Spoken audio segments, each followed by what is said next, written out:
Max, the Grim Reaper. Oh, sweet babies. I know this guy. He sounds familiar. I sure hope so. I sure hope so, I yeah. don't know. That's my Max. I don't know why, like, it doesn't sound right. Like, in my head it does, but live action, no. So, I watched that Until Dawn movie. Okay. Okay. So, All right, perfect. I'd love to talk about it with you. I watched it twice. it's the same feeling I got with Evil Dead Rise, where it is a good movie, but if it wasn't attached to the Until Dawn title, it would be a lot better.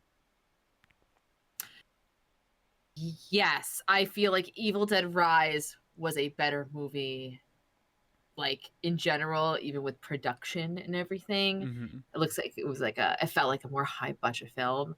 But Yeah. I totally feel the same way. I'm glad that we didn't talk about this at all.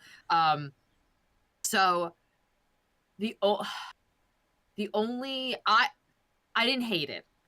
Yeah, I'm not I saying it's a didn't hate bad it. movie. I wanted to hate it, and I didn't hate it. I thought that as just a movie, I thought it was pretty fun. Like, I really like all the deaths. Fun deaths are my thing. If a movie is shit, but the if a movie is shit, but there's some really cool deaths, I'm in.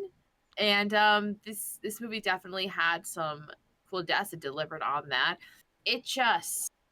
I just really, really wish it was called, like, I don't know, Survive the Night, or I don't know, fucking anything else than, Until Dawn, because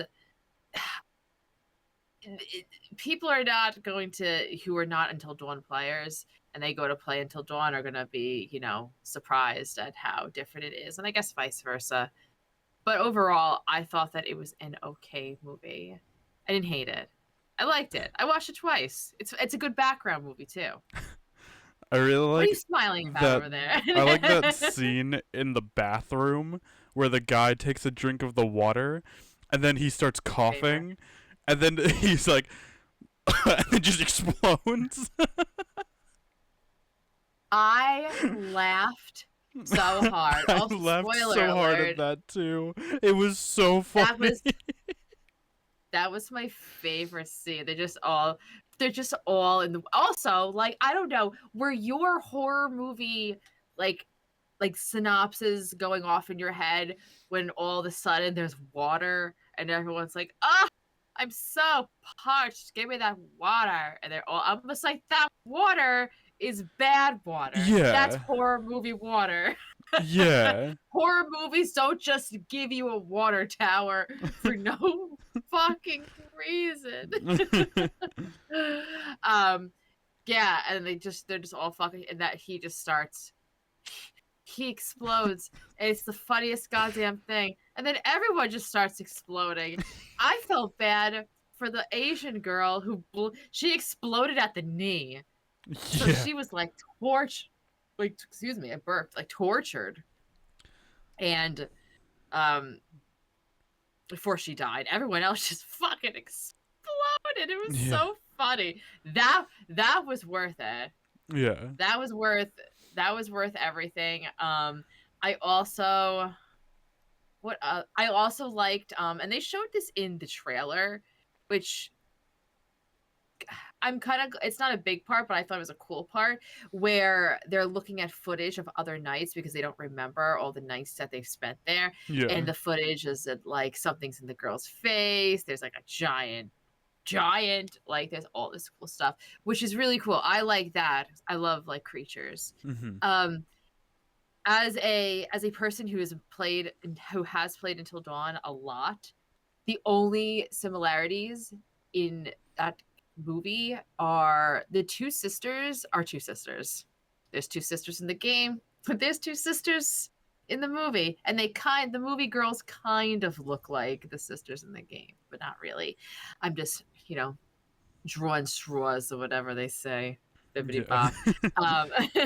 Um, and what else? They at one point they showed the doctor's desk, and you saw a little picture of Rami Malek, Josh. Yeah. Dr. So Hill is that in was both the supposed. game and the movie. So that's kind of supposed to be. So that doctor is kind of like the guy in like all the Dark Picture anthology games, the Eliza, the old woman with the tarot cards, the quarry. Every between chapter has these guys, and this one was a doctor. Yeah. So we had like Josh's file, which I don't know if that puts the movie before the game or during the game, after the game. And then there are what are those creatures called? Not werewolves, Wendigos. not lichens, wendigos. Thank you. There are wendigos in the game, but they doesn't follow the same wendigo lore as Until Dawn the game. Until Dawn the game, you have to eat human flesh on, that specific soil.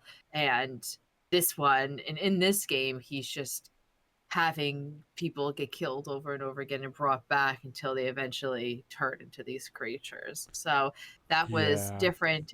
And I believe the ending scene, like post credits, they showed the cabin from Until Dawn. So again, I don't know, maybe you know where this movie is in between the game. I have no If it even idea. is. But Right. But I don't think I knew it had a ending credit scene. that's just me being a nerd. Fair enough. Did you like the main character?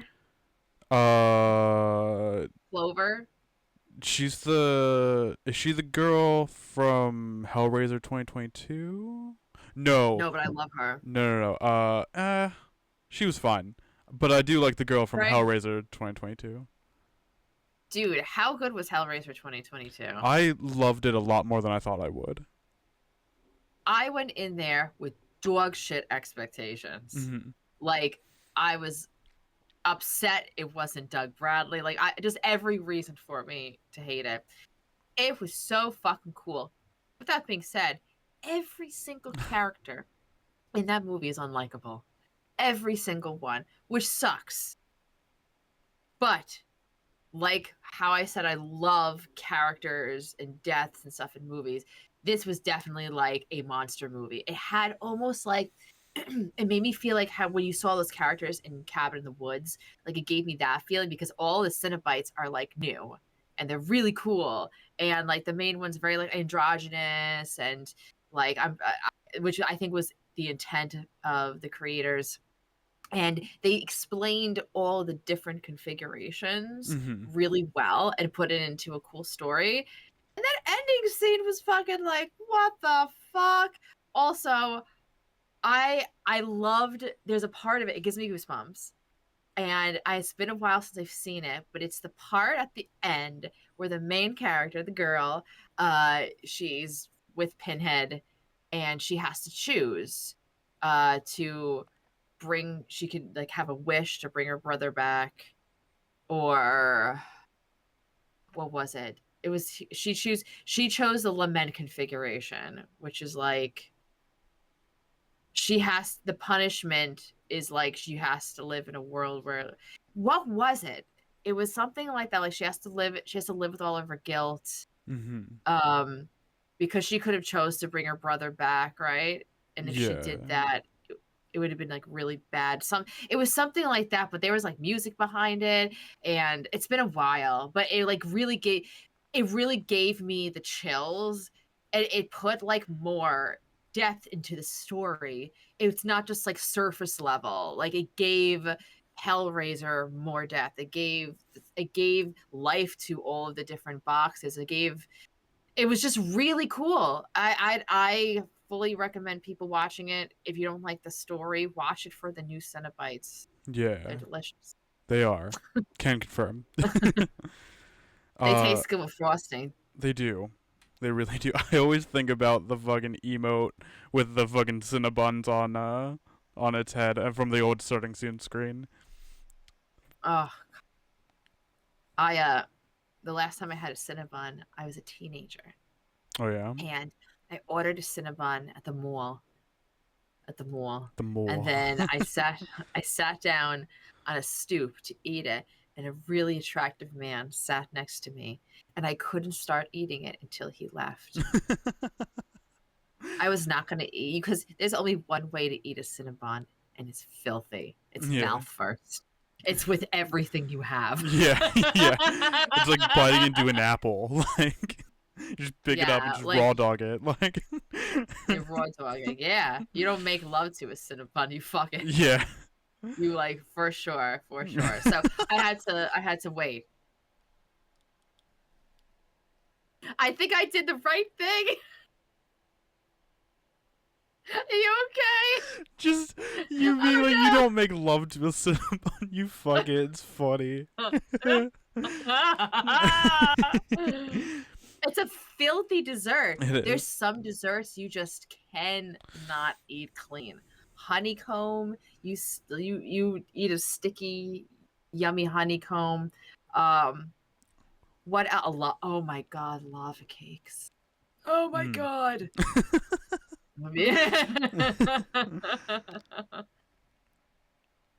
What other things can you eat? Well, it's not a dessert, but every time I eat ribs with somebody, like not ribs, but wings, like hot wings with sauce, I look around and I go, we all have an understanding. There's no unsloppy way to eat, and they're like, yep, 100%. Same with like crabs. Crabs are very like sloppy to eat, pretty much, because you gotta like break them all open and all that. Can you describe which part of the crabs? You're just like the crab, and I'm like, I've never heard anyone describe them just eating. I mean, I'm a Marylander, so we just have like crab boils, and we pour them out on the table, and we pick a crab at a time, and just crack all the shells and eat all the meat out of it. So I'm a Long Island girl, big and egg and cheese. So I grew up like all by the water, and we would do crabbing and all that stuff, but all the time. But we only ate the crab legs. Do you eat everything? Yeah, you just have to take like the gills out in the body, and then you can eat pretty much everything else. Is that your favorite? Do you dip it in butter? I don't personally, just because when we do like crab boils, I try to eat as many crabs as I personally can. So I eat like 10 of them. I don't want butter taking up empty stomach space. Can you like write this in your dating profile? I try to eat it. I try to eat as many crabs as possible during the crab boil. Listen, we got limited time and limited crabs. I gotta eat as much as I can. Fucking love that. Dude, I would crab boil with you. I fucking love it. Would be very messy. Oh yeah, I'd wear a bib and a bad shirt. I don't. Oh. I just go for it. I got a limited amount of time and a limited amount of crabs. I got eat all of them. Wait, we gotta break this down a little bit more, because I know there's a limited amount of crabs, but why do we have to eat them in a limited No, it's not that there is a limited amount of time. It's that my stomach gets full fast, so that is the limited amount of time. Oh, so you're on your inner. So I gotta like burn calories as I make them.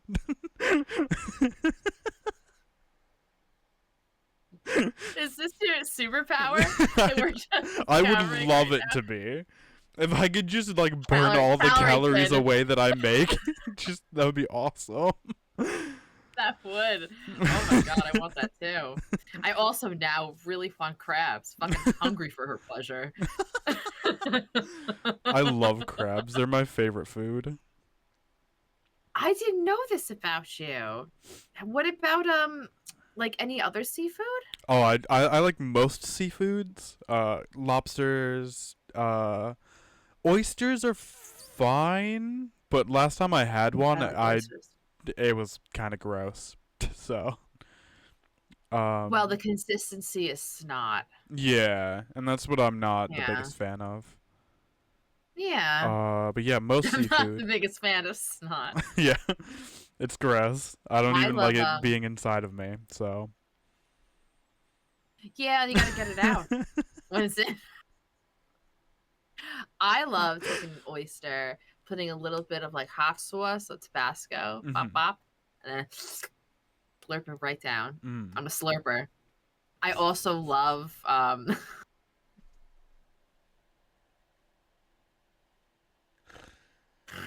You're a what now? You want to run that by me one more time? I'm a slurper. My mother, ladies and gentlemen. How Ali G, slurper of clams. Oh, so you Oh. slurp face. You're like, yeah, you just went like that. You just went. You did. You it was like really quick. It's like the fucking cough thing that I do. Yeah, it was so quick. I can't do it quick like you, so I'm like, ugh. Again, Allie, My lips limited are amount getting of time. limited amount of time, limited amount of crabs. I want to change something in my life to that quote. That's one of my favorite quotes now in the entire fucking world. Oh my god, my mouth hurts. Limited amount of crab.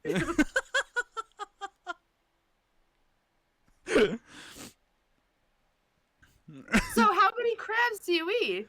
What's you know what I mean? 10 to 15 most of the time. Oh yes. That sounds amazing. Yeah. Fuck yeah, look at you go. Excuse me, I just Oh my short God. circuited. Jesus Christ. How about the sides? Not of the crab. Just like side.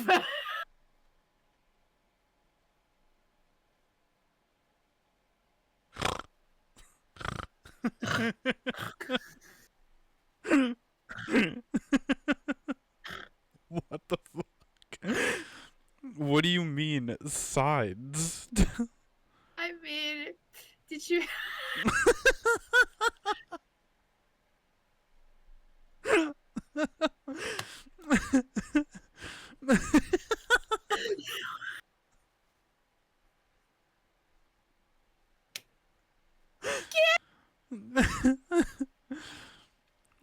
Allie, breathe, please. I meant I can't look at you. I meant did it come with any sides? Like some corn? No, all with some crabs all mashed day, baby. crabs only. Only crabs. New Only seafood crabs. flavored adult website. It's just It's seafood. it's just like a bunch of hot ladies covered in crabs. Not the STD though. That's weird. Are they live crabs or are they ready to They're serve? if they were live crabs, they'd probably be a lot freakier. Yeah, pinch and nips. Yeah. Those crabs are so You gotta horny. pay for extra. Yeah, it's a well-seasoned crab. Yeah. Oh, No, they would probably be dead. They would probably oh my be cooked God. already.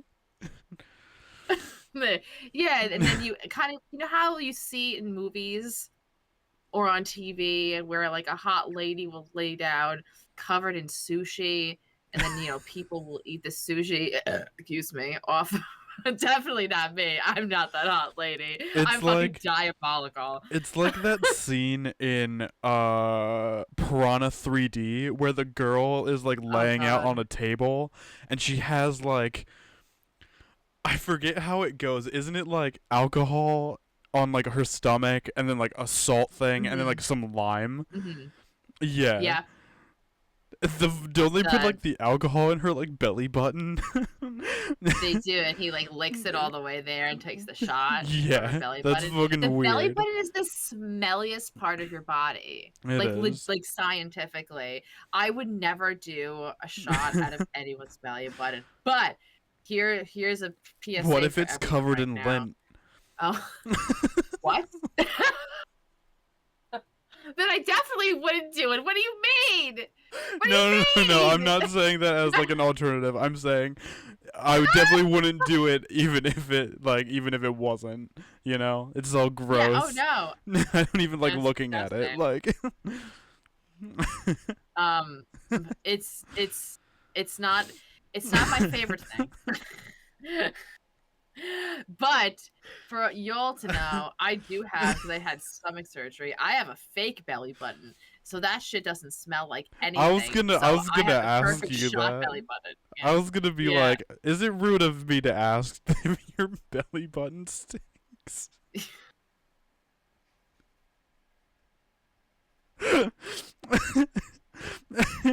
Because I don't know if that's socially correct to say. You could ask me literally anything.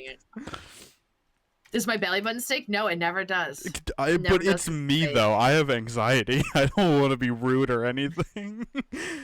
Same thing with Kim. Kim and I had the same surgery. Kim has a fake belly button and hers doesn't stink. I don't know. I never smelt it, but I'm just making assumptions. I imagine you Spreading the meet good Kim word. one day and you just bend over to like smell. She's like down here, you're like up here, and you just like I would have fully to get fold on the yourself in floor. half.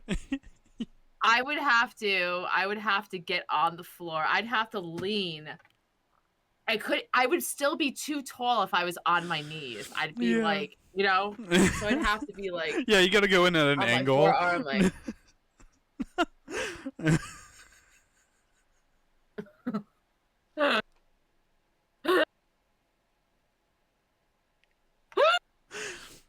You're good. Oh my god, that reminds me of when I stayed at Crimmy's house this last time. Mm-hmm.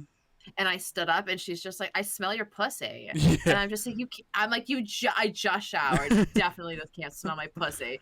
And she was like, "No, it smells like the 1990s. It smells like cucumber melon." I think she was just smelling my like perfume. Yeah. But I love to keep the allure that now my pussy smells like the 90s, which is hilarious to me. Hilarious. That's pretty funny. Definitely not like a belly button. That stream was a lot. I remember that stream. Oh my god. It was exhausting. First of all, I can't do bean boozles. Yeah. Excuse me. Bless you. Oh god, it's the low-cal cream. The canned cream. I cannot do bamboozles. I have learned that about myself. It makes me physically ill. I am not an eater of gross things. So we were eating so many gross things. I love mochi, but I have realized that I like mochi when it's like the mochi around ice cream. Yeah. And not just the ones that you leave out room temp. Mm-hmm. That's just the consistency of a nutsack. Yeah. And it tasted like fucking sperm. Yeah. I swear to fucking Christ. I was like, this is the grossest thing. I was so sick from eating all of that stuff. Yeah. But holy shit, it was so fun. Yeah. I was gonna love go see Crimmy again next month, but things came up, and I'm still going to the convention that we went to last year, but I unfortunately will not be seeing Crimmy. No. Yeah. I wish it was close to me. Yeah. I would go. I wish That we would were be all fun. closer together, honestly. We wouldn't stream as much, probably, but, you know. No, but we'd we all would just have be hanging IRL out. interactions. Yeah. We all be touching grass. I want to give you a hug. Yes, I need that. I think about it constantly. I'm just what if Allie was closer? We get to give hugs. We get to give hugs. Oh my god. Like, I'd be like, and you'd be like, ah. I'd probably I think cry. we're around the same height. Oh, I would. What do you mean probably? I'm 100%. Yeah. Absolutely. There's no way. There's no way I can't. Yeah. I like literally cry like, oh, like meeting all of my friends. It's so nice. Yeah. Not all of my friends, but it's always a nice feeling. Yeah. Was Crimmy the first Twitch friend you ever met? No, I met Dar, Mop, and Yop first. That's right. Yeah. Nice. I gave them a And crow. just you gave them a crow. That's so Yeah, nice. I went Oh, we to love that. Stonehenge the day before I met them, and they were selling crow Mhm. plushies, and I bought them one. That's so cute. Uh, they are doing well. Mhm. They just got married. Not all three of Yes. them, but you know. Yeah, that was fun. I must comment on all three. But it was so much fun. Mhm. And it was definitely it's definitely such like a different place. Like it's so nice to be. And then when I get back to New York, I'm just like, oh, I'm such a New York girly. Yeah, I would love to go back, but 9 hours of flights is not fun. No, not at all. Oh my god, it's terrible. At least I get fed. Yeah, but You like know what I mean? I had a layover in Dublin, and Mhm. I was trying to sleep like in the airport, but I was also like very anxious I was gonna miss my flight, so I didn't Yeah, of like course. sleep in the layover, and I slept for like an hour before I got uh to Winchester, and yeah, that was a rough day. Fuck. I don't know how you like it's so hard. Like how you manage to do all the trains and stuff on your own is very impressive. uh yeah, it was definitely a learning experience. Mhm. Because because my mom used to take us to New York, and we rode those trains together. And I don't want to say it was a similar experience, but like like one definitely helps the other for sure. For sure. It was just like it's also like their trains are so much more efficient, Hmm. which is nice. But yeah, I would be if I was there by myself, I'd be really nervous with all the transportation, like knowing where to go and walking and Yeah, I don't know. it was I also it really was a lot. nice that everyone spoke English. So if I ever needed help, I would be like, "Hey, so I'm looking for this. Could you point me in the right direction?" And they would. They'd be like, "Shut up." That's not a that's not an accent. Oh God. But yeah, Yeah. it was great. I very much enjoyed my time over there. I met Gamma as well. Gamma's wonderful. I met Gamma when I she had pink love hair. Gamma. Pink hair Gamma. Yeah. I never met pink haired Gamma. I met blonde Gamma. Mhm. And this Gamma, she got a haircut Mhm. like right before the wedding, and she got one of those like wolf cuts, and I don't it's know what like that is. bangs. It's almost like if you consider like bangs and then like shag, Oh, yes. Okay. like really Cool. messy shag. Mhm. Looks so good on her. And Mhm. so we're all having a picnic together without Gamma. Gamma's getting her hair done. And Gamma's gonna meet us at the park when she's done. And she comes walking through the grass with her hair all did. And I'm like, oh my God, Gamma, so beautiful. I cannot even. She also, I have to send you a picture. Her and Nerd looked so good because it was kind of like a Hobbit themed, Mhm. and they really embraced it. Nice. Nice. They look so good. Yeah. Yeah, when Gamma and I were going to meet up, we were meeting up in Nottingham, I think we were meeting up. But Oh. but we apparently got on the same train. So when we got off, so I think I saw her walk down the stairs, but I didn't like realize it was her. So I walked down the Uh-huh. stairs, like we go to the end, it like into the town, and Gamma's just waiting there, and she was like, "Were you on the same train as I was?" I was like, "I guess so," and we just like we hung out. It was That's so great. awesome.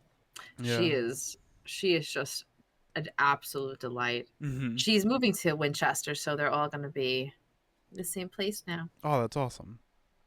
Yeah, I miss them so much. Gamma streams sometimes, and when she does, it's always special. I'm like, It's her. For sure. Yeah, yeah.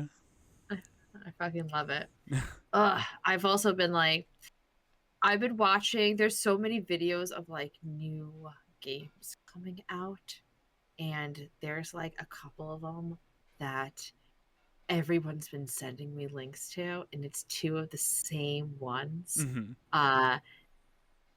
What are they called? The first one is Dark Mass. Yes. That is a fully underwater horror game. Yeah. I'm gonna shit my pants. Yeah, I think we saw that during the was it the Summer Games Awards? Mm-hmm. I want I to think say both that's of what it them. was. Both of It's what? like everywhere. It was the Summer Game Awards, and then there was like feel like there was another one before that, like a preview or I don't know, maybe, but definitely the Yeah, Summer Game probably. Awards. Mhm.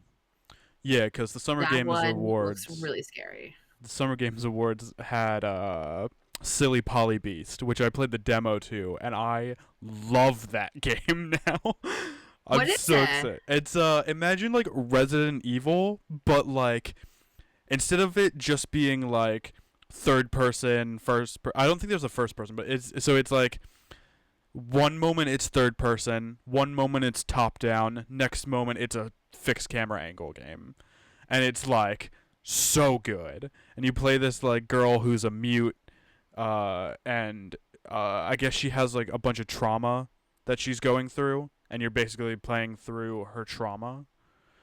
The demo has two modes. There's one with less story and just a demo that just I guess it's the game, but like you get a little bit of the story. I played the demo without the story just because I want to go in blind, and it was more just like Fresh. playing through like what would I guess consider be the game. So there's like the enemies and all that. Yeah, very good game so far, as far as I can tell. Do you play as people? Yeah. Polly is the main character. I keep thinking like Polly Pocket, Yeah, but they're small, yeah. but they're She's regular people. yeah, yeah. I don't really know how to describe it because it's like other than I would just say like play the demo because the demo's very good. Um, that's what I really like about like Steam Next Fest is all the demos that I've played. Like last year, like I played Heartworm and Out of Sight last year. I played Heartworm Mm-hmm. this year when the game came out. Loved it. Out of Sight is also a good game. Imagine Little Nightmares mixed with Among the Sleep.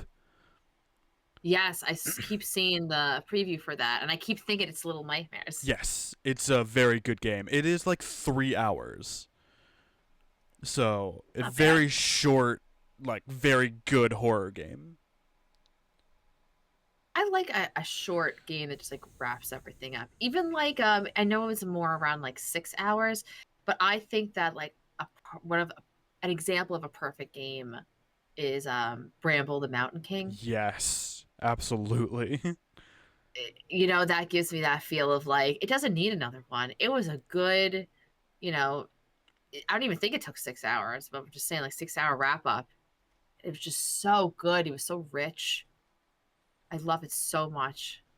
Yeah. No, Bramble and the Mountain King was like one of the best games I played last year. At least I think I played it last year. Maybe I played it this year.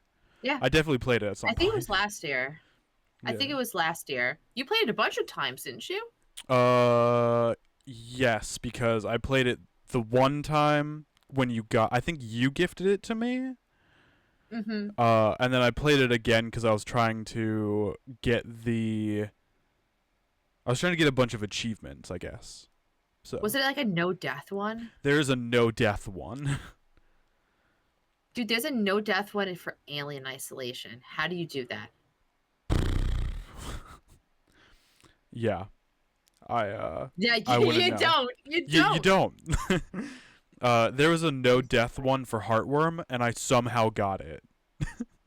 You got it? Yeah, That's awesome. yeah. Do you shoot zombies in Heartworm?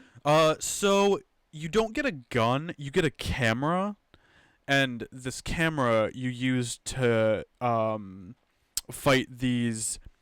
I guess they're like mirror versions of the main character, but they like come out of like Okay. the TV, so they're all like staticky.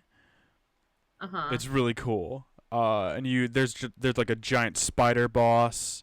There's a Oh, like you must a have loved that. I hated it. It was gross. I hate it every time. There's like a deer spirit. So you're in this woods and in these like woods and there's this giant you ever watched the movie Princess Mononoke? I was about to say like a Princess Mononoke Yeah. deer spirit. Yeah, Imagine yeah. like that but a little bit taller, a little thinner and just with like a deer face on it. Bless you.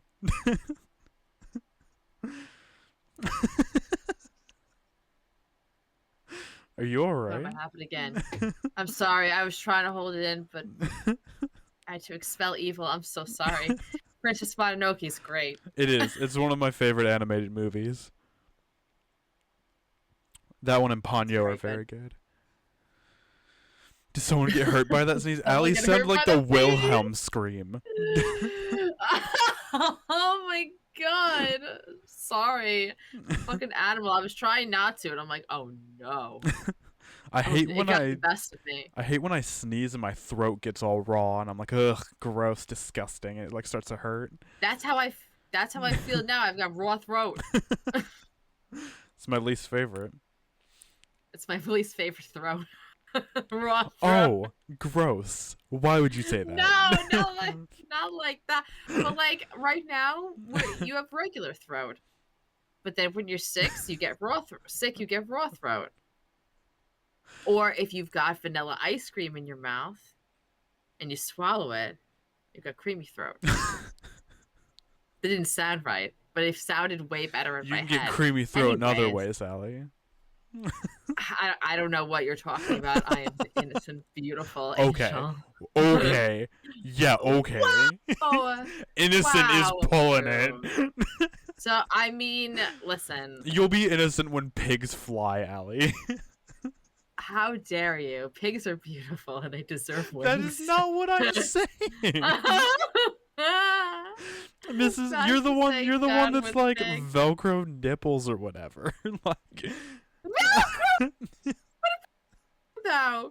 I don't know. I was talking to like you and Crimmy have like some weird talk where you guys are in the same room and you two just become the most feral creatures for each other and it's wild. We're disgusting. It's something. It's honestly what we bring out in each other should be studied. It is pretty much what it's like the adrenaline plus horny. It's just like that. When you two exist in the same space, it's that song that's like the woman in you brings out the man in me. Yeah, that's you two are the embodiment of that song. Which one's honestly, the man? At this point, it's hard to tell. It would probably be more dominant and the more dominant one, right? And Crimmy has already described herself as a Magikarp in bed, so I guess I'm the man. Yeah. Yeah. I don't want to think about it. Listen, she's a beautiful gem of an angel. I love her. While I had this in my head, is Heartworm is that is it first person, third person? It's a fixed camera angle game. So I guess it's third person. Why? But the good thing about it is so it's always going to be fixed camera, but you can make it so that it doesn't have tank controls and the aiming is better. So it has its ups and downs, but I always use the modern controlling feature and the aiming feature. So does it oh my god, I just lost my train of thought. I had a fucking question about it. I had a fucking question about it. So you said you did a deathless run. Well, you accidentally I accidentally did it because I was trying to go for a different achievement and then I just ended up not dying the whole time. So you must be good at fixed angles. I guess so. How many other fixed angles have you played? Resident Evil 1? I have not played Resident Evil 1 yet. I've the Onimusha games were fixed camera angles games, so those probably helped in a lot of ways. Oh, for sure. Mm-hmm. Because I try to do fixed angles. Jugsy gifted me a game a while ago, and I opened it up and it was fixed angles, and I'm like, oh, well, this is gonna be fun, and it wasn't. It was like Yeah, couldn't even like move a little bit. yeah. There's a few scenes in Heartworm that make me a little nauseous. It's when you first the first part of the game you enter into like a Resident Evil 7 looking like abandoned house in a field. So you walk into this Ooh. house and you go up these stairs and like there's like a turn where you're looking at the front door and then you're looking at the stairs, so it's like here and here pretty much, and like if I go too fast, like the camera angle switches back and forth and I'm like it's bad. Do you get sick? It makes you It sick? makes me nauseous because I Really? don't like the how fast it goes, but like I don't want to say I get like motion sick, but Oh I no, definitely so like there's no feel I definitely feel you feel it? nauseous. Yeah. I wonder if I'm gonna feel nauseous watching you. Probably not. I'll probably feel fine because I'm not the one I doing it. mean, I I go through the house pretty fast, so I don't know if like depending on I like just how fast I'm going will make you sick, but I will definitely like try to slow it down just a little bit. I'll close my eyes. I'm like, oh, slow down, back. You're going too fast.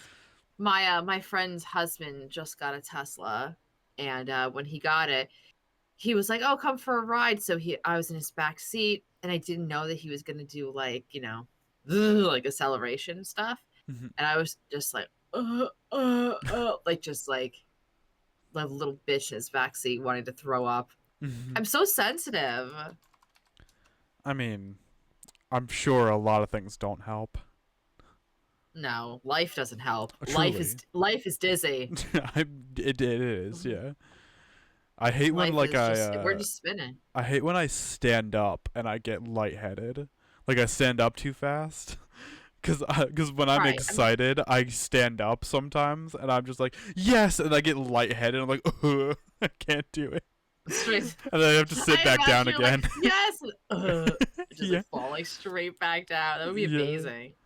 I don't know if I did it on stream once, but I definitely did it like I definitely did it because I beat a game like that I've been Hmm. meaning to like beat. I was like, yes, and I Hmm. stood up and I was like, nope, and sat back down. It's so Oh my bad. god, I do that too. Like I'll be down on the ground and I'll like stand up too fast and I'm just like, oh, here I go. Like I have to like say something like as I'm going down. I'm like, sit up too And fast. back Like we I just have go. to like say something and back we go. Right. Dude, when I this the day before, was it the day before? Yeah, the day before I went to the UK, my pre-order of the deluxe edition of Slay the Princess came, and I didn't open it up that day. I was like, "Oh, I'll wait till I get back." Oh my god. I was thinking about it the whole time.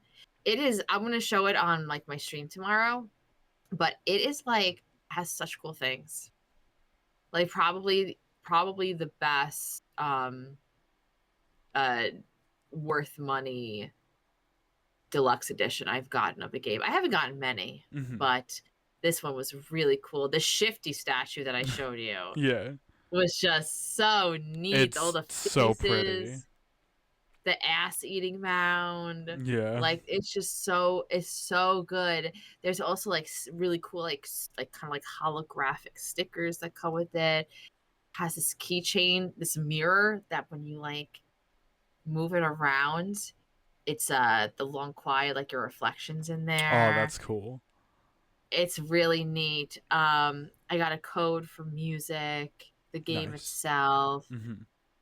What Um, edition did you what get? else? I Like got the Switch oh edition, or I got the I PS5 see. because I wouldn't play on the Switch, but maybe one day I'll have a PS5 and I could play it there. Hmm. And this, because I have it by my desk. Oh, that's Look at awesome. it. How cute I is love that it? so much. and it just keeps stabbing. Yeah. It's so cute. But yeah, I'll show all this stuff tomorrow because it's Mhm. just such. And the artwork is so nice. The box itself is beautiful. What a beautiful box. Unfortunately, it's covered in spiders. Sorry. Liv was playing Resident Evil 3 the other day, and she got to that part, and I was like, oh, yes, I have a clip of me opening that box. And I showed it to her, and she was like, oh, it is covered in spiders. Good lord. Love Liv so much. She's great. I hope that she had a great Screamathon. I think it's over now. I think it was Yes. all this week, right? It was all last Yeah, week, yep. Liv Zombie is a CEO of Screams, and she was doing a Screamathon. She was playing awesome games all week long. Just a champ. And we interviewed her a couple months back, so if you guys Yes. wanna listen to that episode, she is awesome. And she loves Rob Zombie. Who knew? I was always like, why did she change it to Liv Zombie? Oh, like Rob Zombie. Yeah. That's cool. I love that. She's also I don't know if she's lowercase, but she's kind of medium. She has that She's nice in sweet between us for sultry voice. sure. Yeah. She If you could screams pick though. if you could pick another streamer and you can't say Crimmy, you could pick another streamer who is uppercase, you think, on my level or around, who would it be? Ooh, on your level? Like an uppercase level.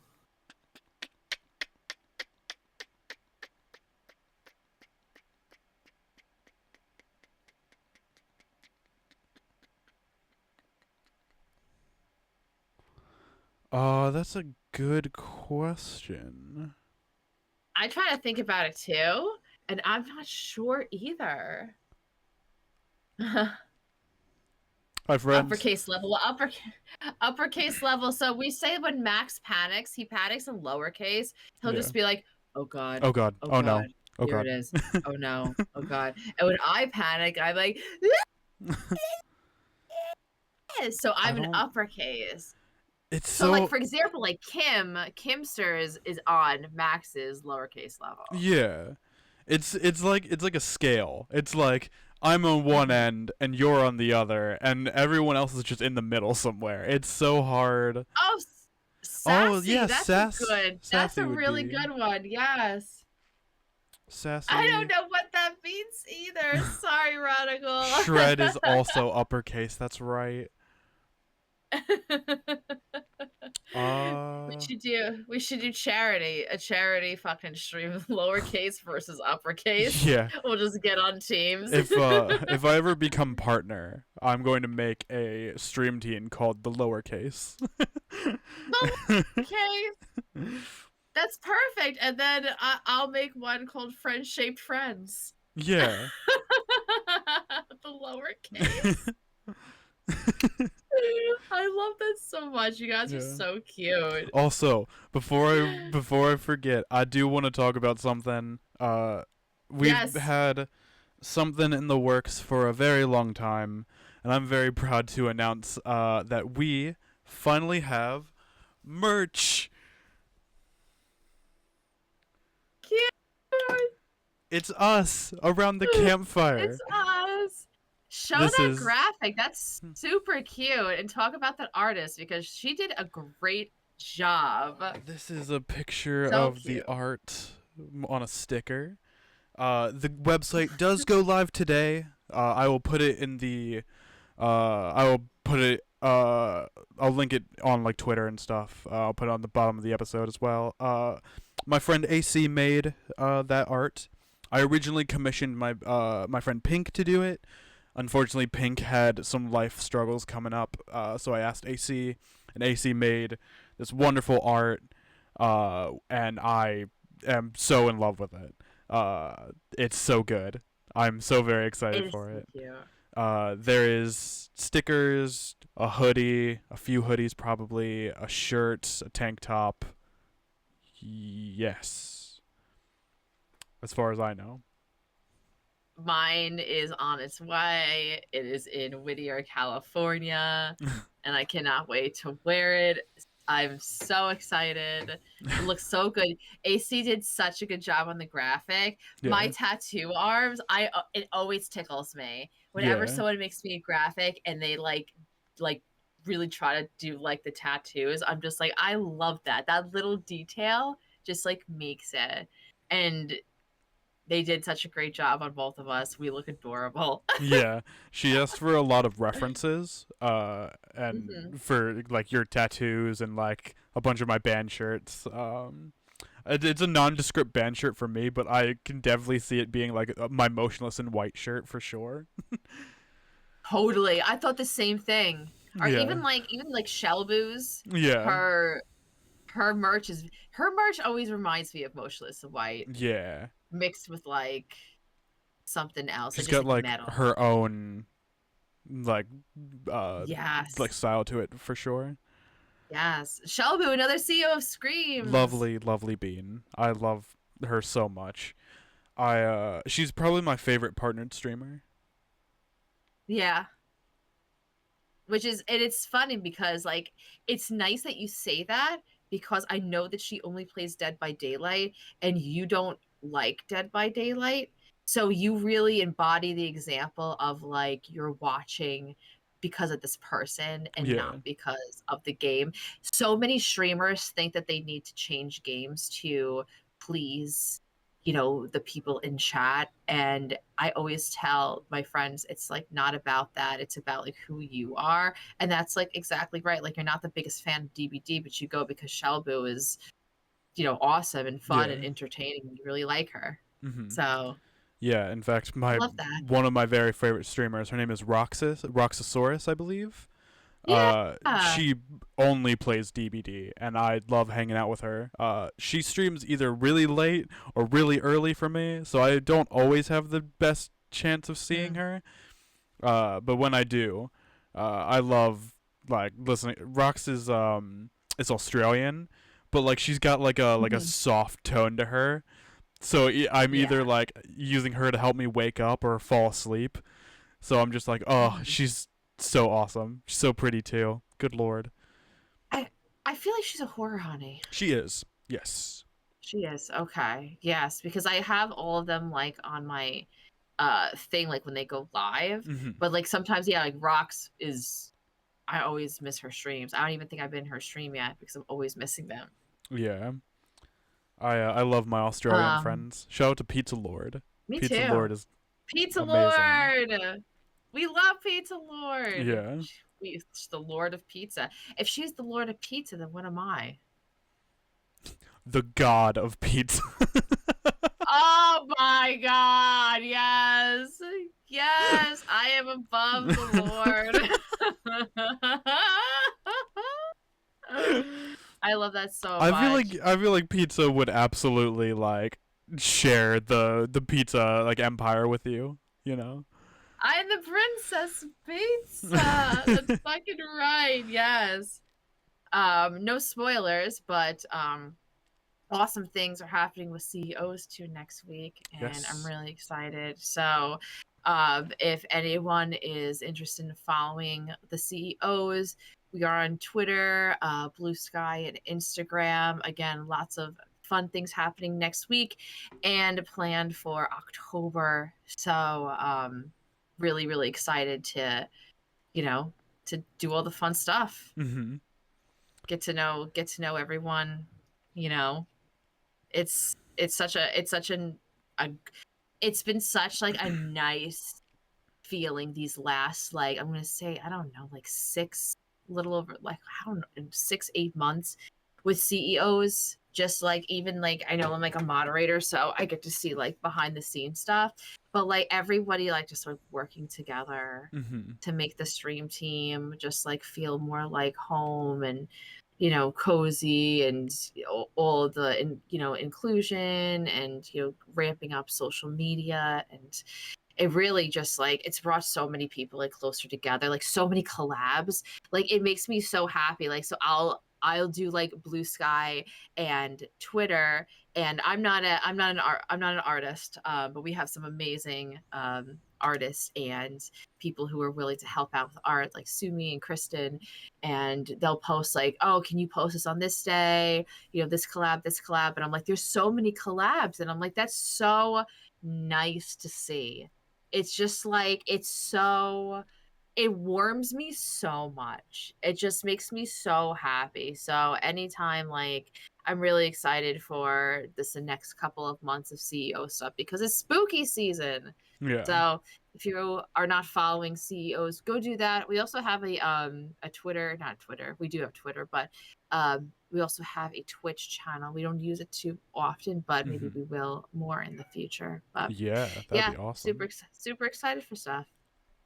Yeah, I love all of my favorite collabs have been with like Mm-hmm. CEOs, Crypt stream team Yeah. members, like yeah, Mm-hmm. Kristen does a lot of good work with both CEOs and the Crypt. I love those stream teams. They're the ones that I've felt the most at home on because I Yes. recently got off 2 stream teams and Mm-hmm. yeah, there's a lot of I don't know, it was just a lot of drama on both of them. Um so Do you think because you just said got off of those two stream teams, were you active in those two stream teams, or were they just kind of like I was active in one uh and then the other one was kind of like it was kind of just there for a bit. Like cuz so okay. the leader of the stream team, Ange, say Roar, was I guess she had like to leave for something, and it was kind of just a Discord for a bit.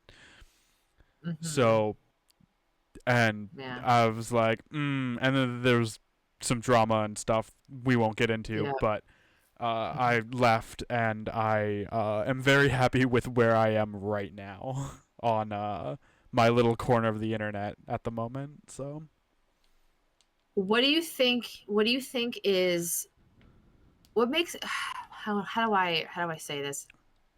You were like, oh, CEOs and the Crypt are like your two mainstream teams. You love those stream teams. mhm, They share a lot of similar people. We're talking about Kristen, who is absolutely incredible leader of the Crypt, Sumi, absolutely incredible leader of CEOs.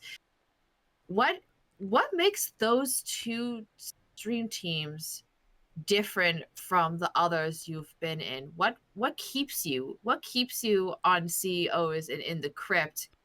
Like what makes you go, all the way with those two? Why are those your diehards? I think it's because the way I see it, at least, is everyone on those stream teams kind of aligns with me morally, and like Mm-hmm.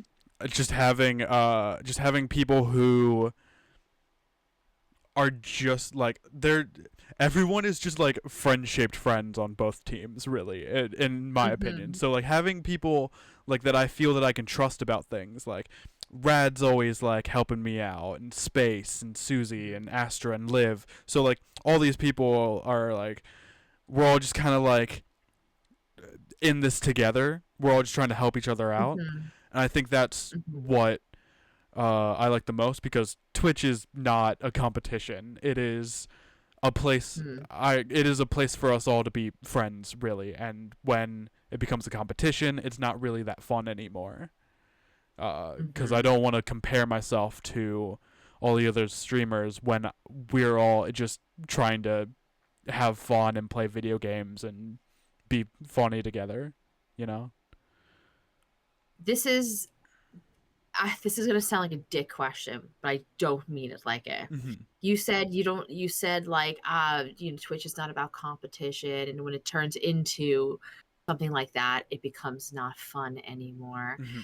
Do you I think the I think I know the answer to this, but like, do you think, let's say like you have you let's say like you're in the CEOs of Screams, and we just um accepted three new members, let's say, and those three new members are partnered streamers. Mhm. Do you think that, like, automatically like in your head, or do you think to yourself like, this may not be my people because they're already so big, let's say, that like you won't be able to have a chance to really get to know them, not on the level like you do of like, smaller like indie horror streamers like us. I sometimes feel a disconnect. It's almost like an overwhelming feeling because I'm just like, am I even able to make friends with them sometimes because they're already like so established? Like, who am I to be their new friend? Sometimes I feel like that. It's not a negative thing, but Mhm. it definitely pushes me away from almost like their community or like becoming friends with them. Do you ever get that? Do you ever feel that way? Um, I, j- I can absolutely understand why you would feel like that. Mm-hmm. Because I feel like people kind of put partnered streamers on like sort of a pedestal, whether they mean to or Yeah. not. Um, Mm-hmm. I personally don't always talk in a lot of partnered streamers' streams. Mm-hmm. Just because I like listening to like Evil Cherry Berry. I love her streams. I lurk a lot in her streams, but only because like I Same. love like the games that she plays, and Mm-hmm. I want to learn more about them, and I don't have enough experience to talk to her about said games. But if I did, like, I'd be like, oh hey, like I love this, this, and this about this game, and we could like talk about it, I guess. But I don't really like see partnered streamers as any less like friends, if that makes sense. I think Mm-hmm. I think Yeah. so like if I was a partnered streamer, I would still like hang out with all the friends that I would hang out now, even if they weren't partners. Mm-hmm. I Okay. I would hope that other partnered streamers would allow that to be also their mindset, you know? Same. I Yeah, I don't absolutely. view like follower counts or view counts as making you any better or any less of a person. Mm-hmm. Because Oh yeah. I've I've seen people who have thousands of viewers and are just absolute jackasses, and I've seen people who have 4 to 5 viewers and who are absolute sweethearts. So numbers don't Yeah. mean anything if you can't morally back up yourself. It's think I always think about for myself because I don't really care about numbers. The only time I like care about numbers if it's like not that I care, but if it's like I'm doing something that I feel so that I want to share with a lot of people, like I hope that my my like I'm doing like Slay Timber and I'm doing like all this like princess stuff, and I hope that people come and like enjoy themselves because it's the time where I'm the happiest, and Yeah. I want everyone to be in my happy bubble. Like Yeah. it comes out of that. um but I always know, no matter what, and it's a nice feeling to have, that if I have 4 to 5 viewers um in my chat, it is always those same 4 to 5. Those are my Yeah. core four. Like Yeah. that's my family right there. They're always there for me. Yeah. So like it makes me real I and you know what? It takes a while, I feel like, to kind of realize that because your first year of Twitch, even your second year of Twitch, you really do. You think about numbers, you think about partnership, you think about I have to be some sort of way, but you eventually figure it out Yeah. and you figure out what makes you happy because if you don't, you will burn out and you will leave Twitch. Yeah. Burnout is so like it happens all the time. And That's why that's we need breaks. yeah, I was gonna say that's why like mental health breaks are so useful because I just got done a mental health break that I really needed, and I feel I've learned a lot about myself. I feel a lot better. I'm ready to get back into the swing of things. I've missed all of my friends. You know, I've done a great deal of learning about myself and how I feel about things morally. Um, yeah, it's I don't want to get into it, but let's just say last month was it was a lot. Yeah, I'm sorry. Yeah. I wish I could like give you like big hugs, but you know that like I'm always here for you. Your Yeah. your personal business is yours, Yeah. and I don't step in. Mhm. But if you ever want to talk about it or you want to just vent or whatever, like with no judgment or any sort of advice, I'm always here for you. But you Yeah. you are an adult, and I don't want to tell you what to do. Yeah. Um, but but can you tell me what you did to help yourself with your mental health when you went on a break? Uh I Like what def made you kind of get out of it? I definitely I definitely prioritized myself for sure. Um I took some time to just to just do some things that I personally love, like go for walks, just play my bass randomly in my room without anybody watching, just play like my favorite games, all that. Um, and then I pretty much and like our friend Rain has been the most helpful person to ever like help me, like ever pretty much because I was venting to Rain about uh, things, and Rain has definitely helped me feel a lot better about the way that I am.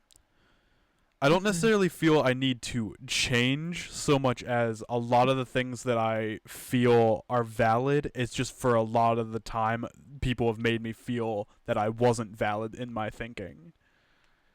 Cause That's the number one for you too, because in the past you've told me that too. yeah, cause I never intentionally go out of my way to hurt people. Like, sure, sometimes I can say things that come off like hurtful and I don't ever mean it that way.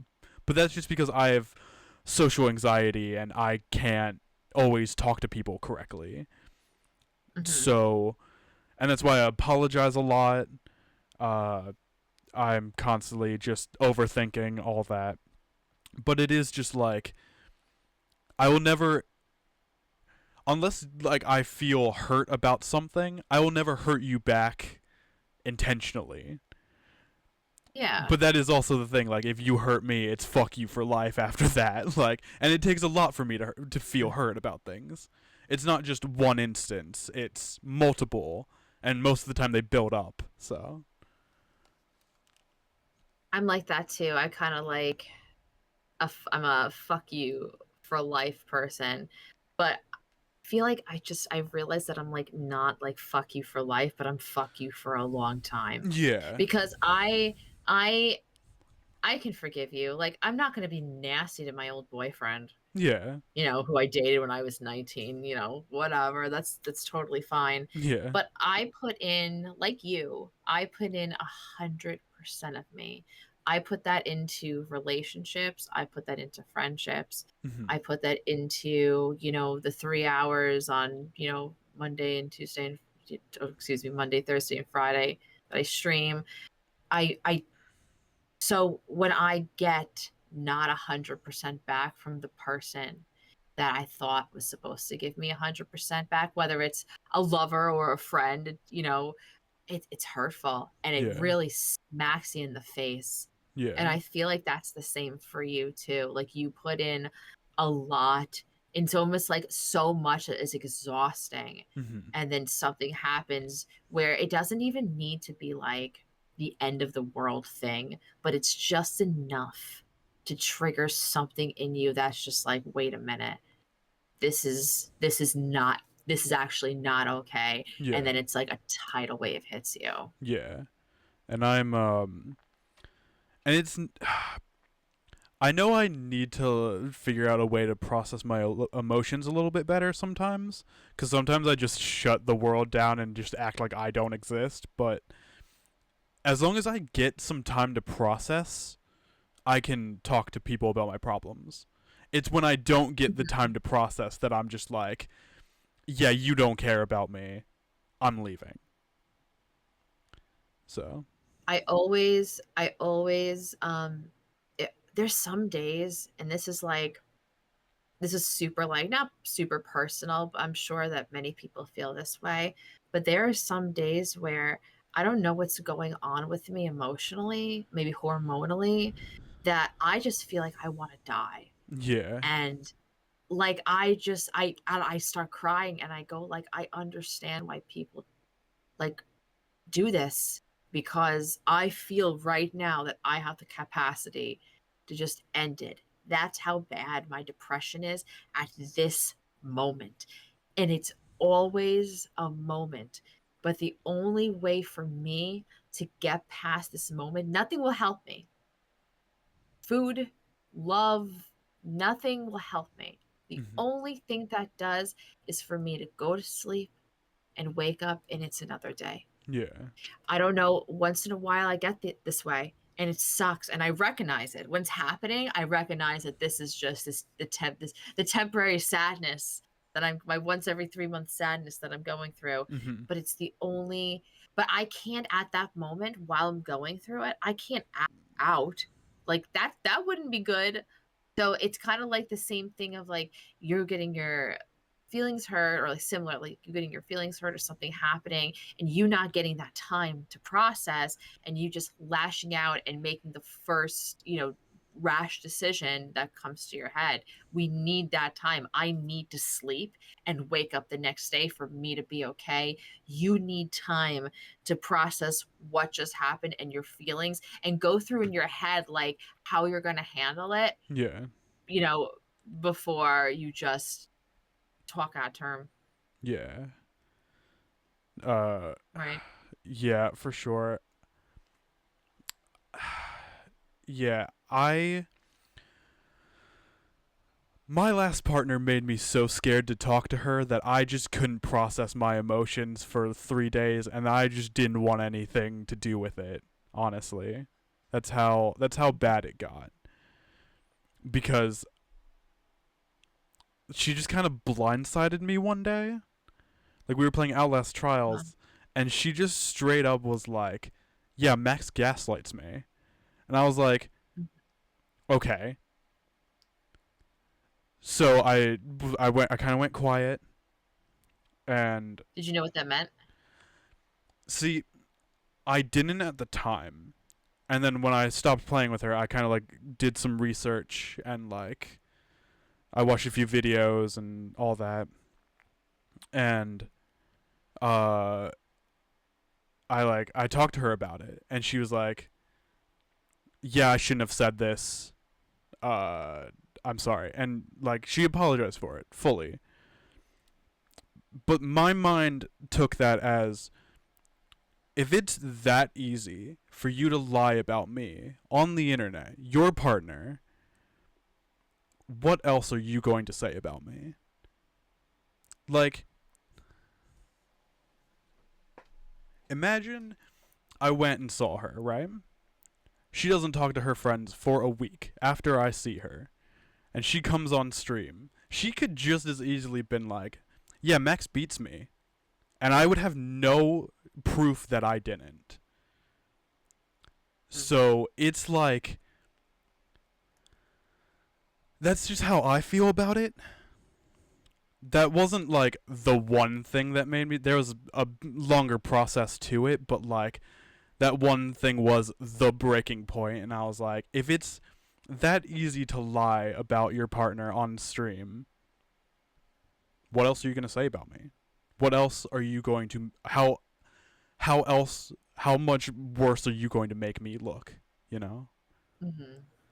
Did you consider like, I know you said you were playing Outlast, like the Yeah. context of it. I watched like a little bit of Mhm. her post Yeah. and she seemed to have called somebody else a gaslighter right before she called you.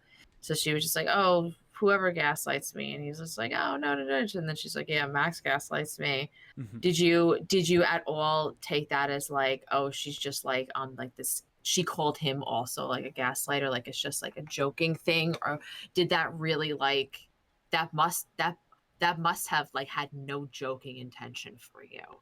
You were just straight up like that term, that gaslighting term, like really was like that's in any form shouldn't have been used with you.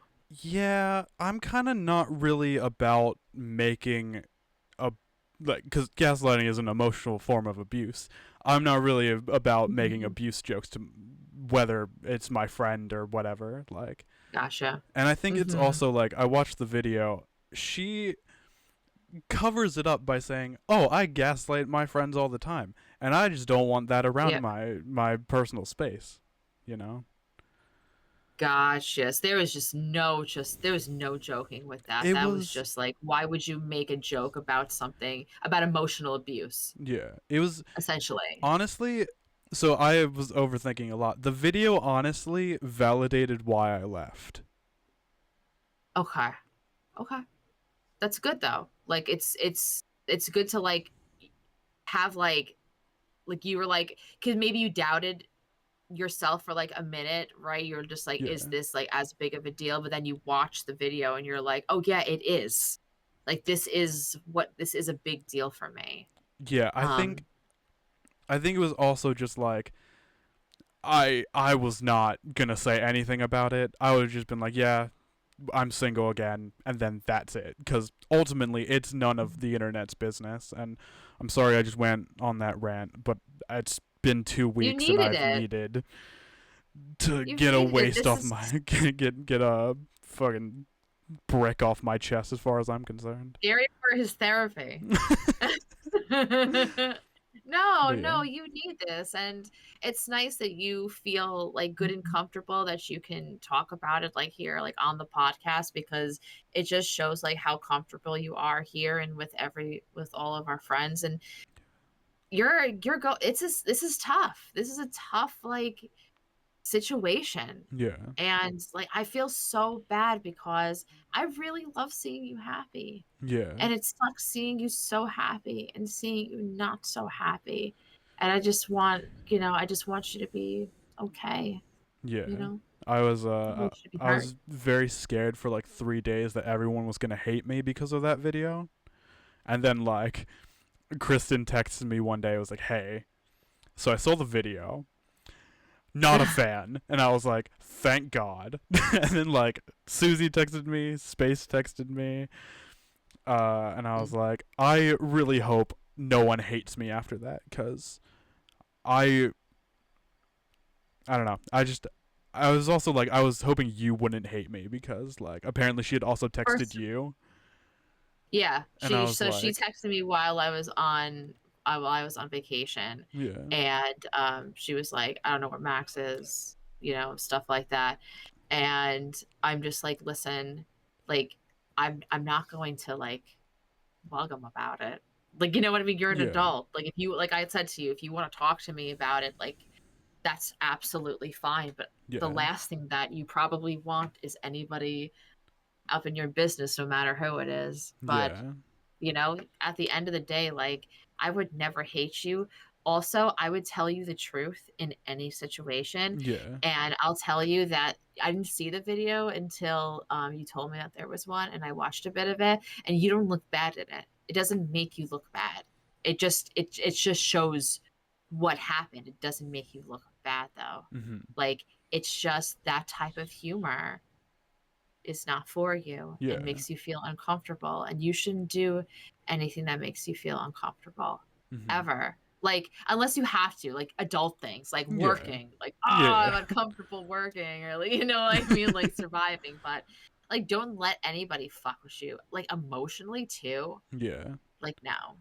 No. yeah, I would definitely say, and you know, before you indulge in your next relationship, definitely have these boundaries. You're experiencing and you're learning what you like and what you don't like from your partner. I would definitely like keep with the communication of what you do and don't like because, you know, having this heartbreak, it sucks for these reasons. yeah. And you don't want to be with somebody that breaks your heart like that. Yeah, I definitely like this is the one where I was like, yeah, no more long distance relationships. Like that, cuz it's also hard cuz if I can't talk to someone physically about it, I'm just like, hey, this Mhm. like actually hurt me, and I want no business of this, you know? It's hard. Long distance relationships are really hard to make work, especially when you're just I mean, I think like most of your relationships have been long distance. So you're like developing, you know, you're learning about relationships not together. And I Yeah. could be wrong, but I think that physical touch is something that's important to you. Yeah, for Um, sure. so I said the same thing to Crimmy too, because Crimmy, I was like, she deserves somebody who is by her, who lives close to her, who can, you know, take her out, who can touch her. And I say the same thing. I say the same thing to you. She has one now and she's much happier and I'm super happy for her. But that's what you need too. Like you deserve it. It's not it's a need, but it's also you deserve it. You deserve somebody who can make you physically feel good, you Yeah. know. Yeah, and you'll find that person and it's you know and you'll be able to because you just dated a few people and you're learning about relationships you'll be able to give that next person like a lot of like your the true not like the true max but you know all that love and that you want you'll give it to her and she'll give it back to you and you guys can give big hugs. Yeah, for sure. Big hugs and Eskimo kisses. Yeah. Unless no Eskimo kiss. Yeah, Eskimo kiss you'll have to be like, all right, that's an Oh, Eskimo kiss. sure. You I thought that was wait, with did the nose. I thought the nose was the Eskimo kiss. yeah, you're right. That's a butterfly kiss. My bad. I had no The idea what Eskimo that kiss is was. what really. That So was the the first time Eskimo I've kiss, heard you're about right, it. Yeah. it's with the nose, and then the butterfly kiss is you go up to each other's eyes with your eyelashes, and you go and you touch eyelashes. Huh. Before marriage? Hmm. Scandalous. No butterfly kisses before marriage. I love that so much. It is now that I'm thinking about it. It's very intimate. Yeah. You know what I And love about I this?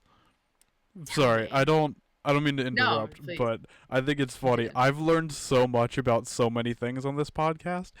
I also think it's funny. The, my and you can see pretty much my entire adult life through this podcast. Cuz we started this You when I was can. 20. We met when I was Oh, 19. oh my god. My son. Yeah. That's so young. So, Good oh my lord. god. This is 3 years is coming up on this October, Yes. right? Yes. Holy shit. Next month will be That's 3 years of our friendship.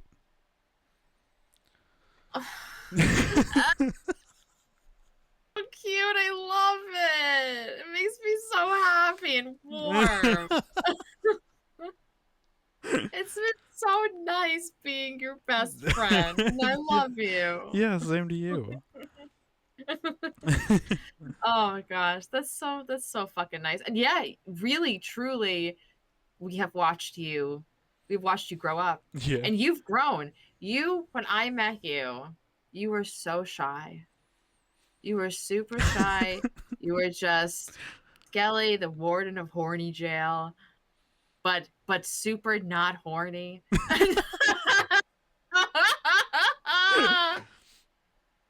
Yeah. I watched you. I watched almost all of your relationships. Yep. I've watched you grow your hair. I've My watched beard. you might be your beard. Yes, yes, yes. I got to see some really special moments like you getting onto the CEOs of Screams. Yes, That was one of my favorite things ever because you were so excited I and was. it makes me so fucking happy to see you excited. It Yeah. really truly does. Oh my gosh. And I don't emote my excitement well, but you can feel it. I see it right now. Yeah. Like it's prominent. You got a Mm. cute little smile. Yeah. Gosh. And imagine and we've never we started this podcast because we couldn't play that like SGP Corp game or SCP, whatever, right? yeah. SCP. Yeah, and we're just like, what do we do for 3 hours? We're just chatting. Yeah. We still never played the game. Yeah. We still never played. Yeah. But we are playing Little Nightmares 3 I'm in so October. excited. I'm Have so you ordered fucking your copy excited. yet? Not yet. I will. Don't I do will it. soon. Don't do it. No. I'm gonna get it for No. you. Please don't. I'm going to. That's a gift. I'm gonna give it to you because I've been meaning to do it for a while. No, you don't have to, Max. I'm going to, but I care about you, so I'm gonna do it. I'm gonna do it. You watch me. I'm gonna do it. You gifted me Killing Clowns from Outer Space. I did. You gifted me Life is Strange. I did. You gifted me all my favorite Life games. is Strange. Which one? Double Exposure. That's right. That's right. Mm-hmm. Right. Yeah, a few other ones you did too. You got good taste in game gifting. Yeah, I try my best to give my friends good games that I think they would enjoy. Same. I'm definitely working on it because a lot of games that I've given before, people have been like, it's fine, and I'd be like, okay, well. Right. The thing is, I love gifting people games. I never know how to react when people give me games. I'm always just like, what the heck? Oh, really? Yeah. That's a good way to act. What the heck? I'm like, what the heck? Why would you do that? I love you, but why? I'm just like, oh shit! Like, I get so excited. I'm just like, what's this? I get the email. I'm just like, ooh, again? I get really excited, but I'm so excited to play Little Nightmares 3 with you. Yes. It's gonna be really fun because I don't know how good I am now at playing that type of game, but I'll tell you, I was bad at Little Nightmares 1. So bad. But I didn't understand shadows. Mm-hmm. I didn't understand foreground. Yeah. Like I just couldn't jump up on anything. So it's gonna be an adventure. I love that the chat is like reminiscing of that time that I got ADHD on on the podcast and I found rocks like on my desk. Oh yeah, oh my god, I didn't bring the rocks. I should go get the rocks that I like. Because you said you wanted to show me rocks. Yes. I have a little rock that I found on my walk the other day who I named after Roxosaurus. Rock. It's so pretty. Just like she is. I'm gonna go grab my rock really quick. Okay. Hi, chat. Yeah, Space, I do send you I sent you a picture of my desktop that one time and it said like National Rock Day. Yeah, that was fun. I was like, it's my day. Okay. So I got a couple of rocks that I really love. So this one is my favorite. This one is called a lapis lazuli. Mm-hmm. And I love it because this one specifically is so like flat that when I have like anxiety, I just kind of do this with my thumb and it feels really nice. So I bring this with me if I go to the hospital or something like that.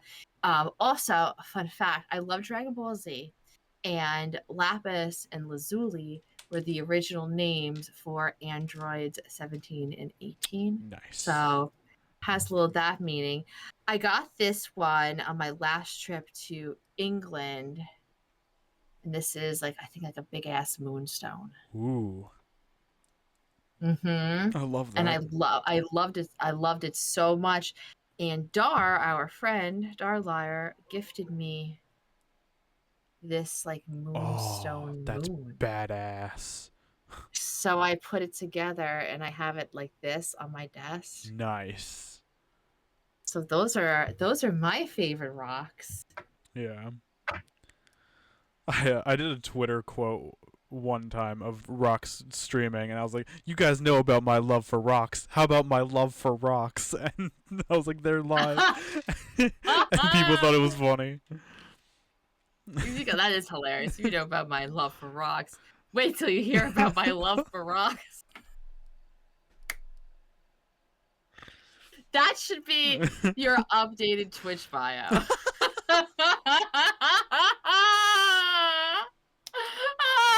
Just at Roxosaurus in it, yeah. At The best shout out. Does Roxosaurus like rocks? I don't know. If I have to ask her at some point. Rox, if you're listening, please let me know if you like rocks, because then we can bond over rocks. I just love how many times rocks is being used. Max shares his rocks with rocks as she shares her rocks with Max. If you had to have a rock name like Roxosaurus, what would your rock name be? Max the Rock Johnson. Yes! I said the same fucking thing!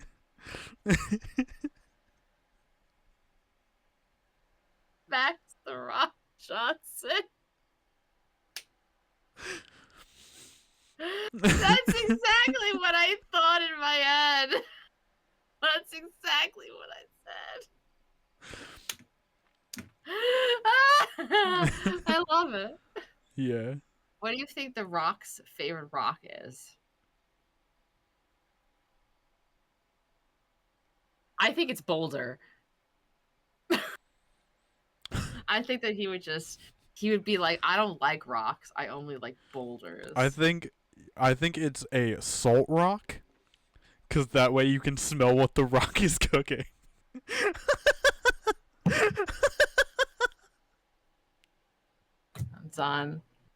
I'm done. I'm walking away. I can't believe what just happened. What was just said. I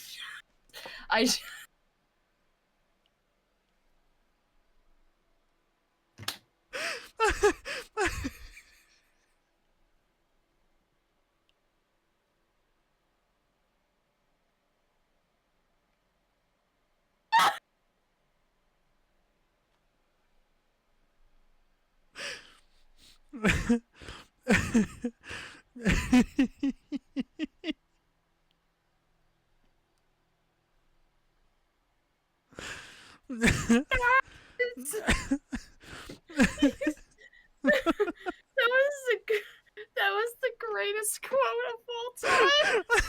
That was the greatest thing ever. Ow! Oh god. Yeah, because there are some places that'll use a giant salt rock to cook meat on it, and so they'll like heat up the rock and they'll put like meat on it, and they'll just sear the meat on it, so that way you can smell what the rock is cooking. Are we now going back to sitting down and having meat laid on people? I would hope not. I don't think that would be. Lay meat on the rock. Don't lay meat on the rock. There's already too much meat on that man. Good lord.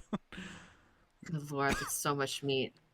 Have you seen his epic cheat days though? Holy fuck. I have. It doesn't. Is he the one that really likes blueberry pancakes? Cinnamon Toast Crunch. Oh. He might I'm be. not sure. I don't know. Maybe. We'll Dude, my face hurts so bad. I haven't felt that face hurt since tall grass. that will forever be my favorite thing in the entire world. It's just because inside of me, I thought that if you knew that I knew what tall grass was, then you were gonna say something like philosophical about it. So I just wanted to let you know that I know what tall grass. But it was just such a funny, fucking perfect moment. I love it so much. God. I love any moment where I'll just be serious and you'll just say something and I'll just like have the fucking slow ass smile. Like this slow smile destroys me. This slow smile that you do, because it's like you think it's funny, but but like with 2% of judgment, and the It's judgment is just like at the tips of your smile. no, like it's more like I think it's funny, but I don't want to laugh, so I'm trying to hold it back. But the me smiling is holding it back, and then you like laugh, and then I just let it out. Like, Because you just I was like, I know what tall grass is, and you're just like it's and just you're this like, slow and then I progression, fucking and die. I'm just like, like I couldn't. It was like the funniest progression, and then you have this laugh that makes me laugh so hard. It's like when you go like, "Wah!" It's like that one.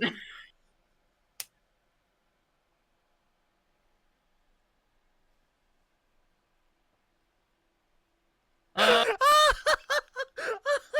uh, uh.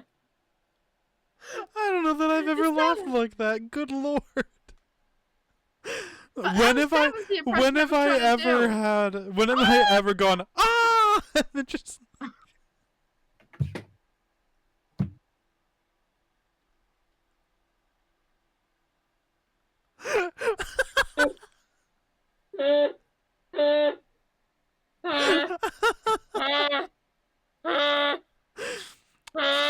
yeah, I don't ever start like Oh ah my and god, then what just is start called laughing praying? afterwards. It's always ah. I was trying. That was the worst impression of my laugh. That was really bad. I'm like, I don't know what that was there, but that was not the Max I know. It's like when you fake scream. Not when you're like ah, it's when you're like ah. I never fake scream. Yes, you I've never once. do. You I have have never before. once. I don't remember what you were playing, but you were playing something and you did not scream the way that you usually do, and it caught me You were so like, off I was like, guard. ah. You clipped it. I laughed at it Yeah. so hard. You were like You're like, Alex ah, fakes. and I was like, "What the fuck? That's not how you scream. Are you broken?"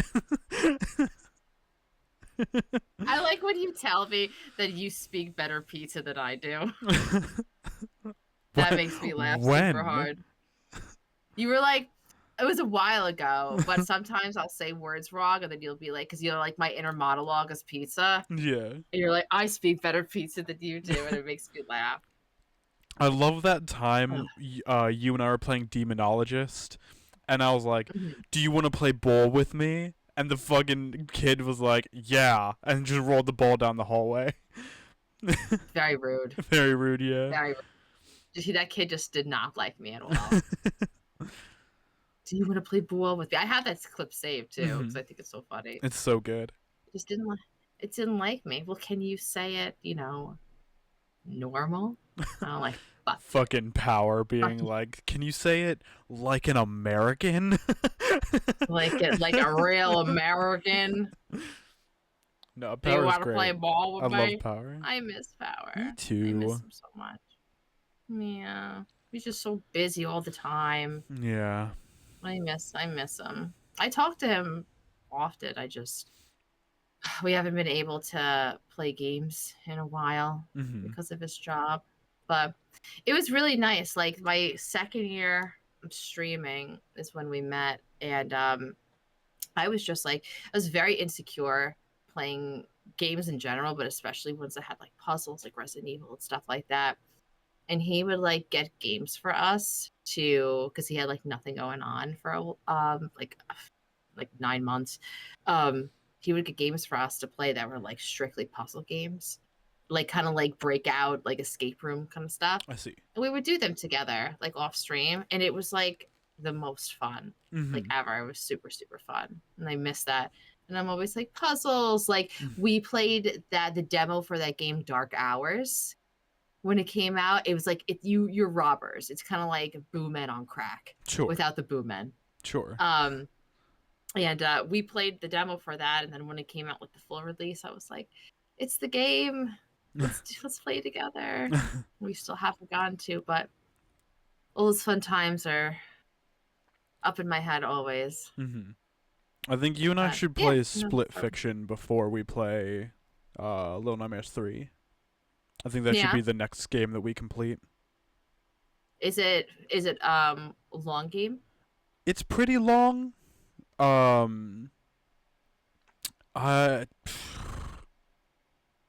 like 4, 5 streams. If we just like put effort into like streaming for a little while long. If we did like 4 hour streams, we should be good. Yeah. I'm Um, down. more 3 streams. All right, thank you, Sumi. Yeah. I think Did, you and I should drink did you during like it it too? though. I think you and I should Oh, get drunk and play Split Fiction at some point. so let's definitely test this Yeah. because let's do the first stream. Let's drink. Yeah.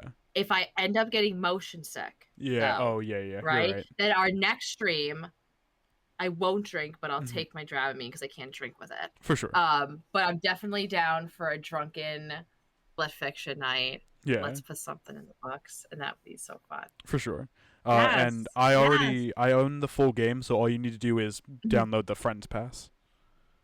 Oh, yep, I have it. Cool. Yeah. Hell yeah. We loved it. I was talking to some friends about it, and my friend Emerald gifted it to me, and he was like, "You and Allie should play this game," and I was like, "Yes." And I played it. I played it with someone else, and I loved it. I think you and I can do very, very good stuff with that game.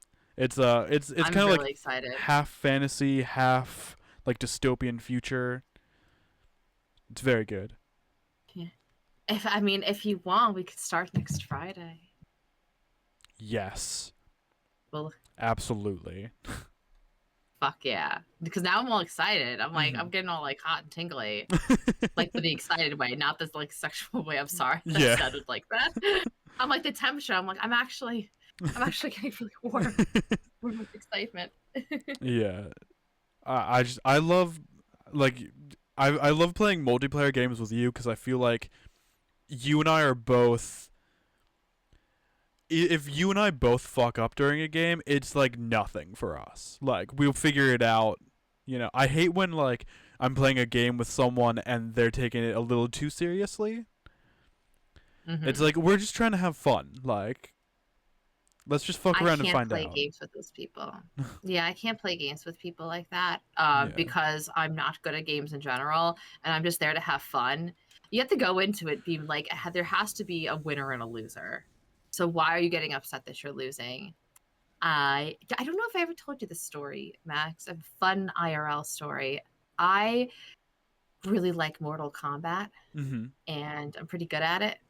And when Sweet Nubbins and I started dating, he took me to his friend's house. They were having a party, and a bunch of people were in the living room playing Mortal Kombat. And I asked if I could play, and I started slaying with Katana.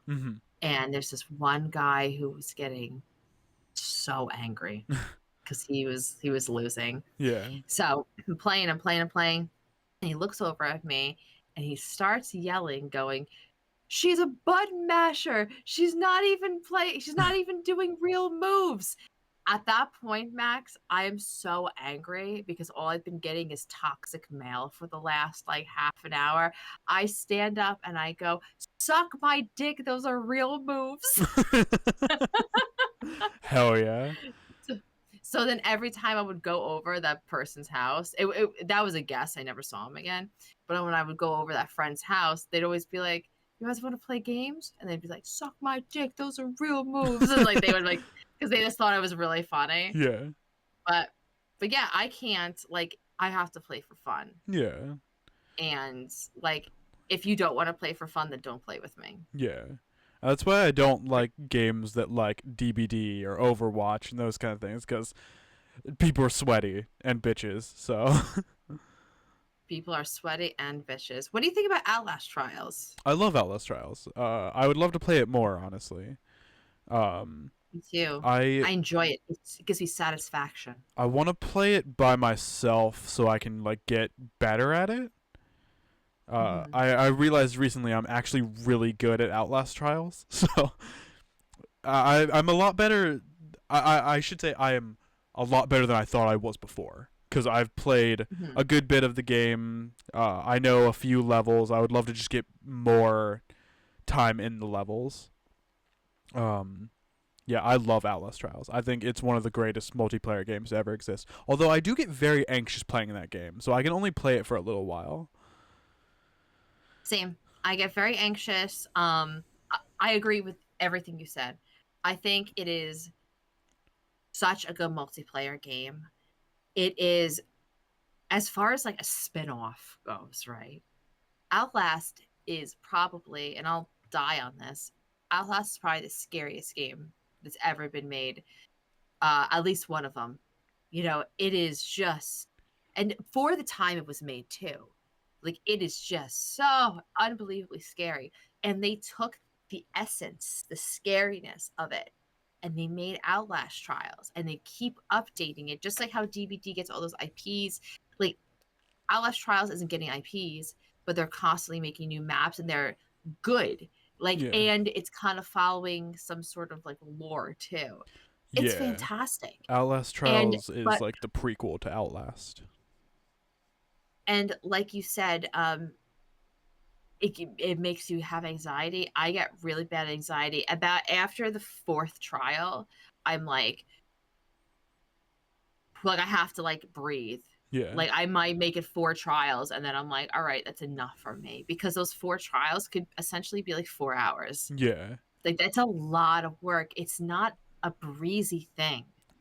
It takes a lot of work Yeah. to finish any trial in Outlast Trials. But that's where the satisfaction comes in, right? So like Mhm. once you're done, everyone's in the tube, you're like, ah, Yeah. and you just have that feeling of like Yeah. relief. Like that's that's the like the that's the adrenaline like that I live for. Like I love that so much. Yeah. I find them hard though. They're really difficult. Yeah. That's why I'm kind of like, I want to try a few of them on my own, but like I'm also just like, it would be nice to like have like a run through with like a few people beforehand, so I can Mm-hmm. get the lay of the land. Because Right. they've added a bunch of new maps. Because they used to have like 3 per the things. Now there's like Mm-hmm. 6 or something like that. There's so many. Yeah. And all the creatures are so cool. Yeah.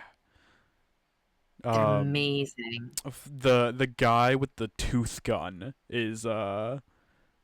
fucking cool as shit. I That guy is cool. they're all like the most dislikable villains, and honestly, that's just why I enjoy that game. Yeah, I would love to play more They're games just like so that.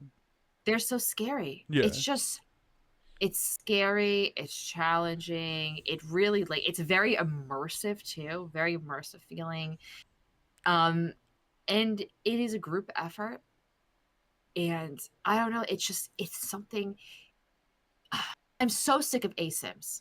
yeah, We don't need any more. yeah. Like, and this is, I guess this, would you could, this is not an ASIM. No, because Um, you're all it's on the first same team. person. Yeah, yeah. Sims are kind of like PvP, so it's like 4v1 or 3v3 Yeah. or something like that. So sick of that. And you know why also Outlast Trials works? Is because you are up against a computer. You're not up against some shitty guy Yeah, in your basement who just, played this for 100 million hours and is really good and is overpowering you. Like that's what makes it good too. yeah, Like stop having us go against actual people. All they do is spread hate. The game suffers from it. Look at it. Texas Chainsaw Massacre suffers from it. Killer Fucking Clowns. for a while, Killer Clowns suffered from it. Yeah, Like there's just so much toxicity when you add that element, and Outlast hasn't, and I think it's great. yeah. Drops mic. I definitely feel. I think we've talked about this a good bit. I like multiplayer games where we're all on the same team and we have one goal to accomplish. That's why I love like Peak. Peak is probably like the best like multiplayer game I've played in a while because we're all just it is just you and 3 other people just having a great time like climbing a mountain pretty much. and like yeah, All there's you like do is climb chaos a and stuff. mountain? Pretty much, it's called peak because you're trying to reach the peak of the mountain. Um, Is it like uh, only up? mm, no, it's kind of just like I always get only up and chained together mixed together. Only up is Same game. it's the same game. Fair enough. Only No, up, it's just you chained together as you and 4 friends chained together. Doing the same. It's no, going up. it's like I don't think it's like only up. It's kind of just like it's more like Lethal Company or like content warning, but like there's no enemies. Um, there's maybe like Snow one or is your two. enemy. What? Snow is your enemy. Yeah. Uh, yeah. It's. I think Peak is a very good game. It would probably be my game of the year. Um, Really? yeah. It's actually made by the people who made Content Warning. I think it's so funny because it's actually two devs. It's two dev teams that came together to make a one dev team. It's Landfall, who made Content Warning, and Aggro Crab, who made another Crab's Treasure. So it's like they combined together, Oh, and they made Land Crab, and that game is so good. I watched, I think, a Gamma play another Crab's Treasure. Yeah, it was one of those games I wanted to play, but it's a Souls game, so I'm not I'm not great at it. I can't do anything Souls like. I Hmm. wouldn't even know where to begin. I'd be like, Yeah, guys, this is not for me. yeah. No, I get that because I want to play Elden Ring kind of badly, but it's also like I want to build Ooh. up to it, you know? I mean, I feel like Elden Ring is probably the best one, right? It has all the Yeah. cool monsters. It's beautiful. Hmm. That and what's the other? Dark Souls 3, the Hmm. third one. Everyone talks so highly about because of that horror aspect. One more time, horror aspect. Yeah. I know words. I also want Only to sometimes. play that Black Myth Wukong because I believe it's Journey to the West as a Dark Souls game, and Journey to the West is one of my Mhm. favorite stories of all time. Yeah, are you a Yeah. cowboy? Uh, Journey to the West is basically one of the things that inspired Dragon Ball Z. What? Yeah. Goku's in it? Yeah, Goku's a monkey Mm, in Journey to the West. really? Yeah. At least I Wait, think hold that's how it on. goes. You I could be know, wrong. you know, I'll believe you, Max. Goku's a monkey in this game. It so in Journey to the West, you follow. I believe the main character's name is like Sun Wukong or something like that, and he's basically a Goku stand-in. So like he has like the staff. Um, he has like the cloud. Uh, so Dragon Ball Z is The basically Nimbus, the Journey to the Nimbus. West in some ways. That's so awesome. Yeah. Where's Vegeta? Is he That's a also good a monkey? question. I also haven't like heard the story in a long time, so I forget a good bit of it. But I All remember, the Saiyans are monkeys. yeah, pretty much. I remember Overwatch did a Journey to the West thing, and I really liked that. Where like so in Overwatch, there's a character named Winston. He's just a giant gorilla, and he got a Sun Wukong outfit. And I was like, that's fucking awesome. My dad got a gorilla made, and no, excuse me, he bought a gorilla. Excuse me, he bought a plushie of a gorilla. I was gonna say, good lord, this isn't a roller coaster of emotions. And he told me, I was a kid, he told me that he got it to look like him. And for the rest of my life, I thought that this monkey was supposed to have my dad's face until like a year before he passed away. That was my thinking. that was a random thought when you said gorilla. It just popped up in my head. Yeah. I don't know. That's I My love gorilla random dad. thoughts. I love random thoughts. Have you seen my random thoughts on Twitter recently? Like, which ones? Hold on. I gotta send you my Yes. most recent one, because people have been loving just me having random thoughts on Twitter. Really? Yeah.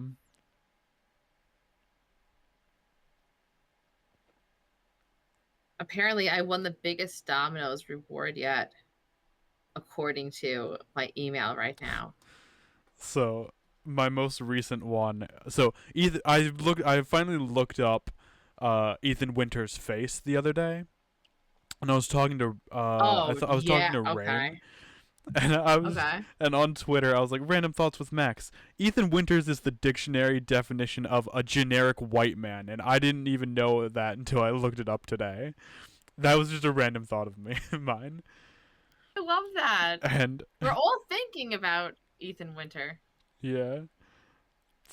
The first one that I posted, people were very confused about it. It was it was the post where I was like, I fully believe there's two wolves inside of me fucking. And then and then I followed it up.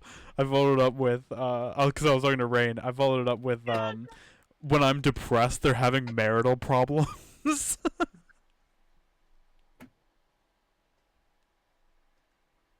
So, so, so when That's so good. so when I'm sad, the two wolves inside of me are just having a marital dispute. It makes sense to me. Two wolves are fucking inside of you. And when you are sad, they're having marital problems. That couldn't be any more cute if I, like, fucking tried. That is the most adorable thing I've ever heard you fucking say, Max. And I've heard you say a lot. But two wolves fucking inside of you, and when you're sad they're having marital problems, is the cutest thing I've ever heard. I hope that we could all have two wolves fucking inside of us one day. Maybe we'll all be that lucky. Oh, that is so fucking cute. Yeah. I love the things that go through Max's mind. Me fucking too. Yeah. It's always so random. If people could read my mind, people would be laughing hysterically because I think of some wild things. Always, especially when you're about to go to sleep too. I think of like the weirdest shit. Yeah. Or like songs. I write songs in my head. Oh, same. I'll hear like a lyric in a song and I'll write an entire song about that lyric. It's so Loves so applesauce and Pinot Grigio. And then you have to write a song about it. Is it kind of like that? What the fuck are you on? Like when you said, think of a random like song lyric, and then you write a whole song about it. And I said, what if the song lyric is like, I love applesauce and Pinot Grigio? And then you have to write a whole. I can't do it like on the spot. Like it takes a little while, but yeah. You get up, you're like, oh, it's like writing it. Like you physically write it. I don't know what that was. Zombie Max writing a song. Like I'm writing it in the air, but it's like being imprinted on my mind. Yes, the paper of your mind. Your brain papy. Did you say you're my brain pee-pee? No, brain papy. Oh, like papy. I was like brain pee-pee. That's like worse than a brain fart. Like, good lord. You've heard of a brain fart. Wait till you hear brain peepee. Jesus Christ. Max, I have to pee so bad. Yeah, honestly, same. I will be right back. Okay. Oh, hello again, friends. I need to remember what episode of the podcast it was, but I always remember that one episode where Allie comes back from the bathroom and I'm just like, Allie's late again. And then she's like, again? What do you mean again? What's going on? I always think about that episode of the podcast where you come back from the bathroom and I was like, she's late again, and you were like, again? What do you mean again? Always calling me late. Always calling me late. Apparently, I'm always late, everybody. You're not always late. You're doing great. I've been trying so much better not to be here. No, you're doing great. Oh, Kato. Oh, look, sweet baby. Luna. Oh. This is my oldest. She is a beautiful baby girl. Oh. She has a half mustache. Would you like to see everyone? Oh. Oh. Oh. Oh, goodness gracious. What? Jeez. A feisty little Kato. Good lord. She didn't want to be in here. Fair enough. She didn't want to be. That's okay. But no. I am now at least 15 minutes early. You've always done great. I've just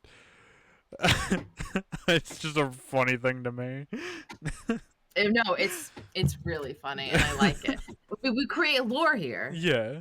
We do. I mean, look at all the lore. I mean, right, Rain? Rain hates the lore that we created for her. So she does. She's just like, why is my legacy canned bread? Not canned cake. bread. Oops. Canned cake. I'm like, canned bread. Why is my legacy canned bread? I'm like, cake! Listen. I can't talk anymore. Talking Obviously, is overrated. My mouth is not doing mouth things. Shame.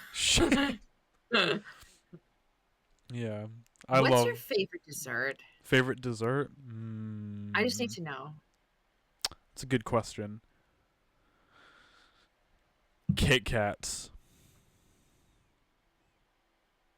Is it because you like to eat them the wrong way? I don't think it's the wrong way. I think it's my way. Thank you. I would just like to say that I eat Kit Kats exactly like how you do. Oh, okay. I just take them and I fist them in my mouth. Oh. But I don't fist them. No, well, I don't break them apart. Yeah. I just eat. But you're supposed to. Here's my problem with that. It's a jingle, not a law.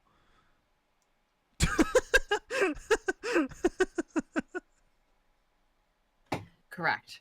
That is absolutely right. It's a jingle, not a law. But also, they're expecting me with my bare hands to crack open a Kit Kat. I now have chocolate schmutz on my hand, and that schmutz could have just been in my mouth. So why am I going like this? And I'm like, oh God, now I have to wash my hands. You know what I mean? Yeah.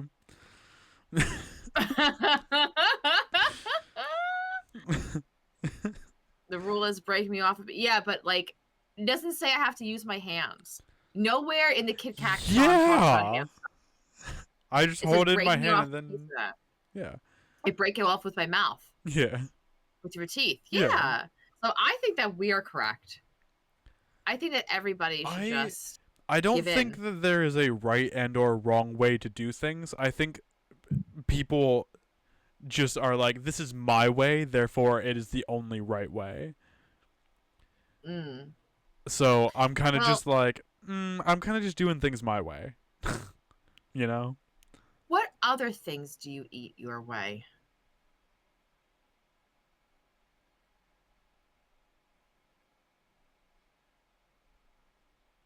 Is there any other foods that you're like, well, I know that the corn is supposed to be eaten, up not the long way, but I eat it the long way.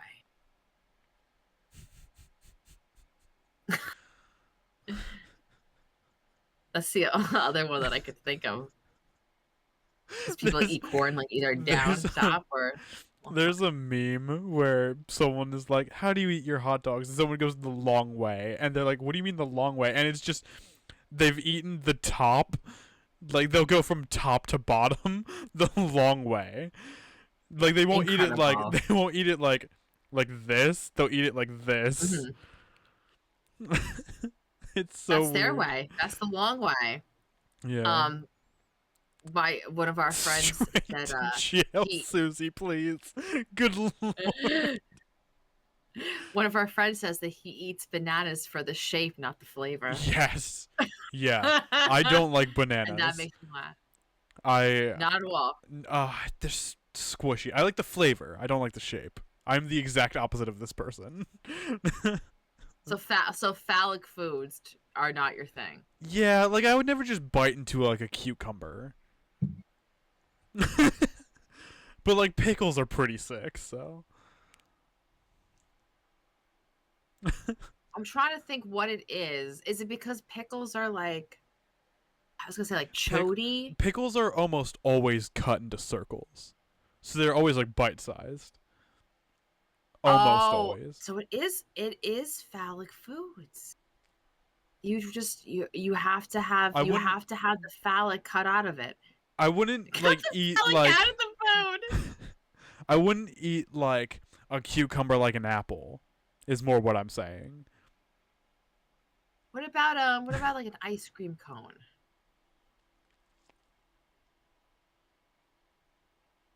I'm not the biggest fan of ice cream cones personally. I would rather It's just have because ice of cream the in a phallic bowl. shape. No, no, no, no, no, It's no. because of the shape. No, it's because the bottom gets stuck in my teeth. I hate it when that happens. Oh Yeah. my god, like when you're eating chicken, Yeah. and always I call it the chicken tooth because there's always like afterward I'm like I have to go floss my fucking chicken tooth. So it always gets stuck, and I'm like I hate that. Chicken Tooth is the name of my next punk band.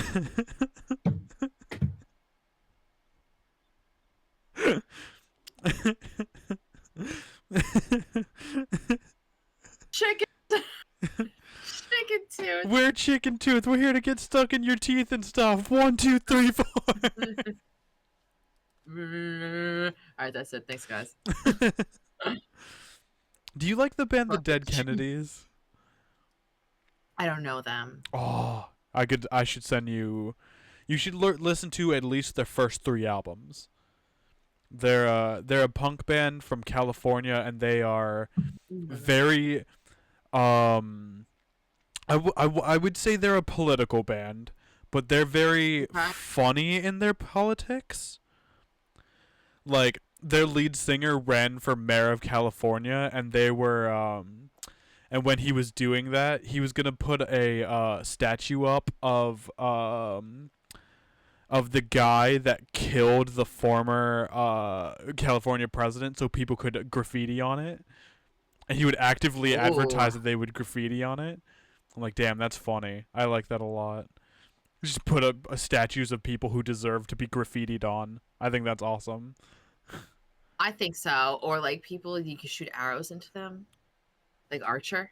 You can do archery, and you can shoot arrows into I love archery. the faces of people you don't like. I never did it, but I'm fascinated by it. I did it for a little bit. I had a bow for a while, but I don't have one anymore. I have a music thing while this is in my head. It was really funny. So I asked Jor to. I said if you were to describe what type of music I like, my favorite genre of music, to somebody who didn't know me, what would you say? And he was like, and he came up with techno party metal. And I'm like, that's very, very accurate. Yeah. That's very accurate. He likes screaming. His favorite band is Dance Gavin Dance, but Fair. he likes like Lorna Shore. Like he loves Lorna Shore. And we're in the UK. He's inside of their house. I'm outside their house on the back patio. And I just hear like blasting of his music. And I'm like, God damn it. Because nobody likes that. Like nobody likes that music. And I come in and I see him and Darliar at the table like this. And I'm That's like, funny. what's going on? She goes, love this. And I'm like, what? I'm like, what? Nobody loves this. She's like, the heavier the better. I'm like, oh shit. I like I didn't know two heavy bands that I would consider like. So the genre that I like is called slam, and it's basically death metal, but like more. With more death? Just more. What? More? What Like, do you mean? so so there's a band that I like. They're called Ingested, and they have an album called Where Only Gods May Tread. The first song on that album is called Follow the Deceiver. If you ever get the chance, Mhm. listen to that song. You'll know exactly what I mean. But more. Yeah. It's like death metal, but more. Yeah. I'm so interested in the more. Yeah. Like it's I cuz death metal is just all like screaming, like heavy guitars and all that. It's Mm-hmm. that mixed with like it's like you took two death metal bands and put them in a blender and they made an even louder and heavier death metal band. Cocaine. Yeah. It's just like Oh what the fuck. heck. And I only like that one So what's the song, other but that band? album is really good. Oh, the other band is called Corpse. It's spelled with a K. And they have a uh their album is the album that I like by them, I think it's called Genocidal Bloodbath. And that album is very disturbing because the front the cover for it is a ethnic cleansing in a small town in Europe after the Gulf War. I think it's in Europe. It's somewhere. It's in a small village after an ethnic cleansing. And I'm just like, oh, so it's just like a bunch of like naked women tied up on crosses with their babies still attached, hung on the crosses. So it's all gross and stuff, but the I mean, music's pretty good. babies. What do you mean, babies still Like they attached? have like the Like cord still umbilical on cord? them. Yeah. Wow, that's some imagery. Yeah. Good for them. Yeah. I mean, they're I very much against it, but they're using it more as like this is what happens. You know. It's they're not so much bringing attention to it so much as they're like I guess they're bringing attention to it, but they're doing it for the right reasons so much as like they're not just using it for shock value. Have you ever been shocked by something like something religious that you like weren't ready for? For example, I went into a tattoo parlor one time when I was younger to get piercing. I was talking to the guy who was piercing me, and he said that somebody walked into his house. No, excuse me, somebody walked into the tattoo parlor. Nobody walked into his house, tattoo parlor, and wanted to get this big back tattoo. And it was like a nun giving birth to Satan, something like that. Oh. And he said, but he was like, you know, oh, we told him to get out. And then he like points up to like the stack of Bibles and he's like, here, we're all born again Christians. And I'm like, oh, God, I'm never coming back. It was like weird. It was like weird of him to say that.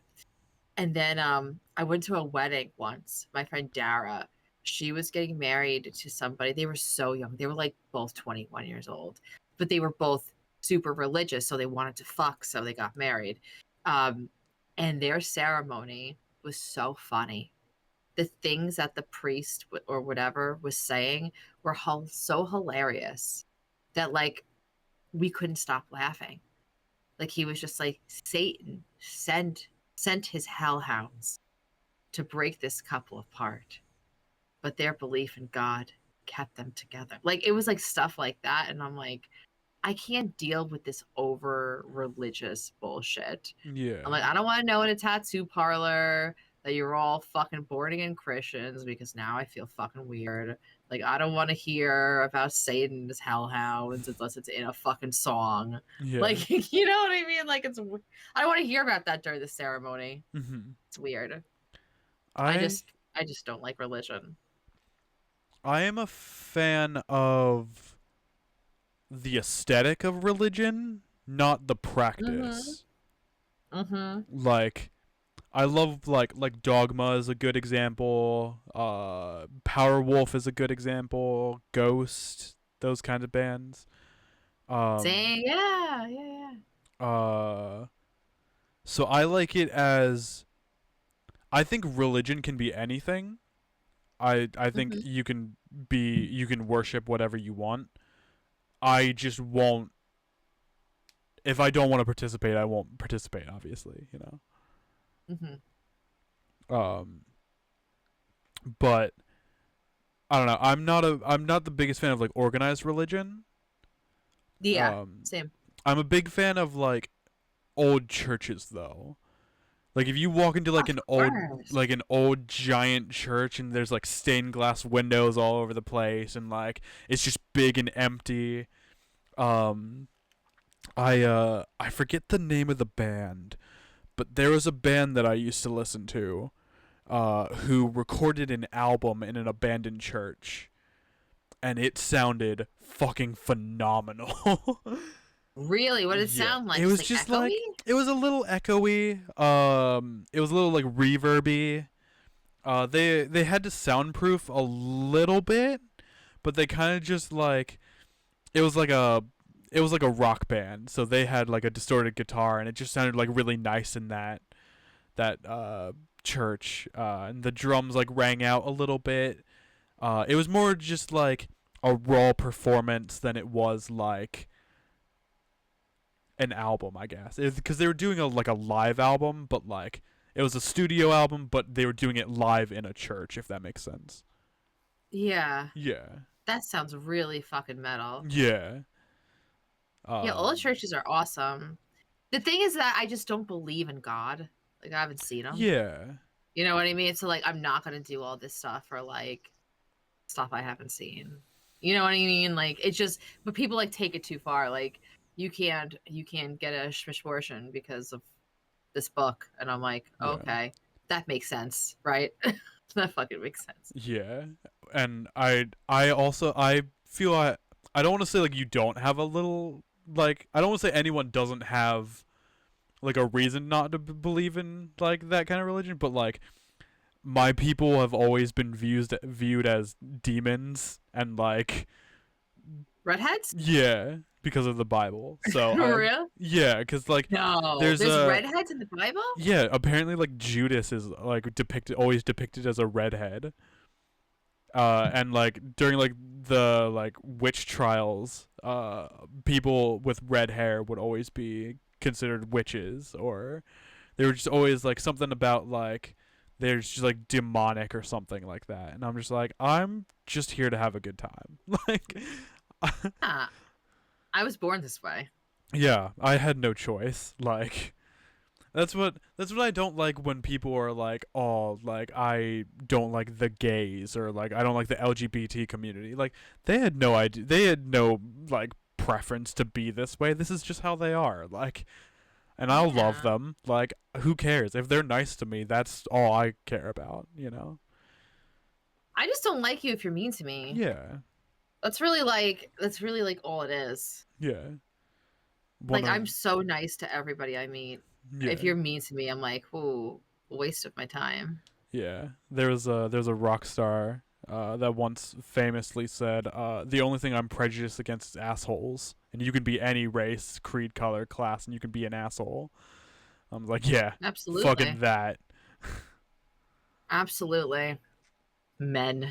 Truly, Truly. That's one of my favorite things that you say when yeah. like things happen, you're just like, men. Yeah, because like something will happen in like a video game that you're playing, and like a man will just be like a dick for no reason. I'll be like, men, gross, Mhm. disgusting. Get away from me, man. Yeah.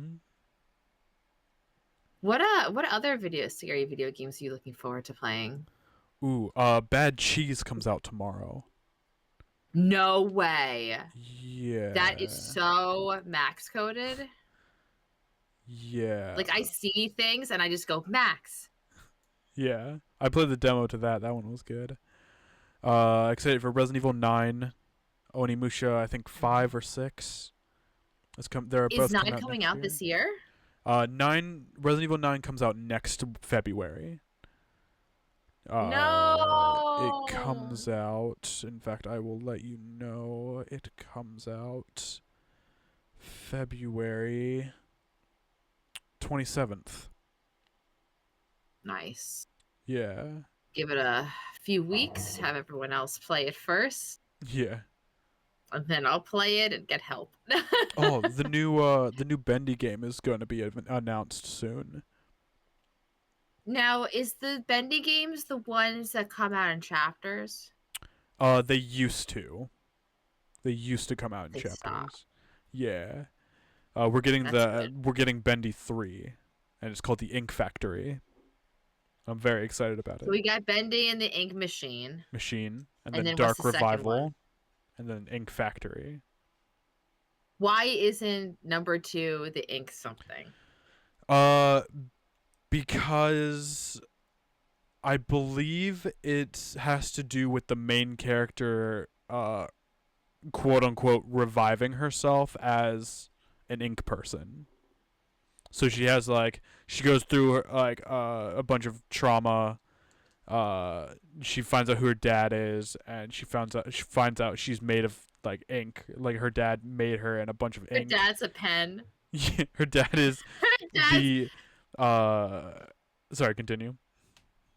No, just go ahead. I was just thinking that his dad is fucking ink, Yeah. like the ink, like his dad's ink and the mother's like the quill. Yeah, yeah. No, that would be funny.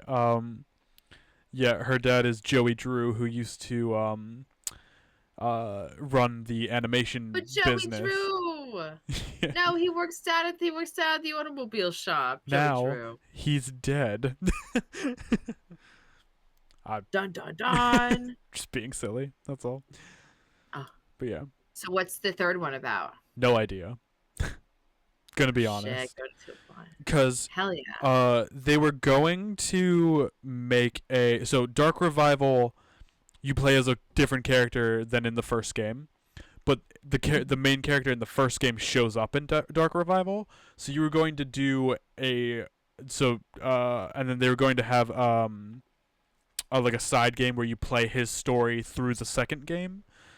But they ended up scrapping that and putting all the things that they liked about that game into Bendy 3. So I'm very excited about that. Any other mascot horrors? Ben's got a few games coming out. Oh, is that golf with your friends? Yes. I don't know. Not many mascot horror games are like coming out as far as I'm concerned. I'm coming out. But yeah, I'm very excited for like all the games that were shown at Summer Games Fest is all the coming soon games in my wish list. Did you I'm really excited also for Quite a Ride. That looks awesome. You're on a bike and you're like riding on the road, and then you have to the world is changing around you. Oh. It looks so good, and everyone's been sending me the trailer. Looks like some sort of aliens in the sky at one point. Oh. This does look cool. Holy shit. Right? That's awesome. You have to keep your phone battery charged. Like you have to do the world is just like ever changing around you. It looks really cute. Oh. Cool. It looks really cool. It looks kind of like Silent Hill in some places. Like it has like the same like vibe. Yeah, I like that. That's pretty cool. I added that to my my wish list. Hell yeah. Yeah, that Dark Mass and the new Supermassive game, Directive 2080. I'm so excited for. If that got pushed back, but it's okay. I'd rather they push it back than it's like crap. Yeah. I don't think games should have deadlines.